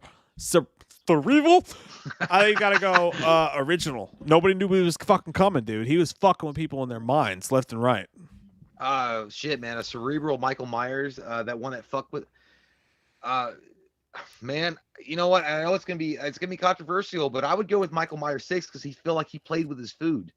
He played with that shit for a while. Jamie, he let escape for a while. He already knew where that bitch was going. That's true. And like let her do that. So, That's true. That is a good point. Gary Catlow says 4 to 6 timeline Michael versus H2O timeline Michael versus Zombies Michael 2018 Michael. That's like a deep NBA trade you just threw on me, Gary. I think the Michael thing might be too hard because again I think Tyler Mane physically wins all those matches, so maybe that's not a good Friday Night Fights. I would love to put Tyler Mane. I would love to hear your guys' opinion about Tyler Mane. Like, I'm talking about a physical Michael. Tyler Mane versus the remake Friday the 13th Jason, like that, like straight up 1-on-1. Yeah. I think that Jason might fuck him up because you're talking about a guy that lived off the lands like a redneck motherfucker versus Tyler Mane's Michael. What about that's who I'm talking about? What about this? What about Michael versus Jason movie for movie? Original Michael versus original Jason. Friday Part 2 Jason versus Halloween 2 Michael. It wouldn't match up exactly, but I feel like we could make it work. We could, and I'd be fine with that because I feel like that's fair. If you're gonna take the Jason Voorhees of that time and face them off against the Michael of that particular movie, yeah, that's a good one. Hey, what's happening right now, guys, is after me and Jay shoot videos, we go in the garage and we smoke Marlboro Lots and we talk about stuff like this. So basically, you're just watching us decide our next video, which will be cool. Hey, that's the thing, dude. That's the thing. I think you fucking got it. I think movie by movie, Michael versus Jason. Halloween versus original Friday the 13th. Halloween 2 versus Part 2. Old Baghead Jason. 3 doesn't count. So then you got Halloween 4 versus Part 3D Jason. Halloween 5 versus Final Chapter. Well, yeah, let's do it. He's already gonna. Well, Halloween 5, Michael's gonna win that motherfucker because that Jason 5 is a fake ass motherfucker. True, but hey, Halloween 5 guy couldn't even fucking kill Jamie, you know. But yeah, no, I honestly, like you could put the Jason 5 guy against Ben Tramer. Yeah, that's true. Hey, we'll match it up that way. So, like, did he? Okay, we could put Roy Burns against H2O's paramedic. That wasn't even Michael or Ben Tramer, like you said. But that would be fun. But you know what? I also like. I love doing that. Would be really fun. And I want to do the DC Justice League characters versus the Marvel characters too. I think that would be fun. Yeah, because I know it's going to get fucking crazy in the chat because there's so many divisive fans. Yeah, with DC and Marvel. I want to do X-Men characters versus X-Men characters because that was my shit growing up. Like my first MS-DOS computer, I sat down and I typed. I was like, Wolverine versus Cyclops, so-and-so versus so-and-so, who would win? Eventually, I do want to do an X-Men. But yeah, this Friday, the chat seems to like it. You guys seem to be down with it. Fucking Jason versus Michael, Friday night, movie by movie. We're doing that shit. Yeah! I feel good about this. I feel like I want to have sex now on top of a mountain because we made the right choice. Put it in you. I'm going to put it in you. So, guys, 9 p.m. Eastern, Friday Night Fights. And thank you guys for hanging out with us tonight. We're going to go fucking pee, man. We're going to go pee. Let's go. That's what we're going to do. Here. We love you guys. Thanks for hanging out with us tonight. Hope you guys had fun. If you did, please share, like, subscribe, all that bullshit that they make us say. They don't make us say it, but we need it. We do. Yeah, go ahead and hit that subscribe button. Hit a fucking like. Like, goddamn. Oh, fuck. Love you guys. Thanks.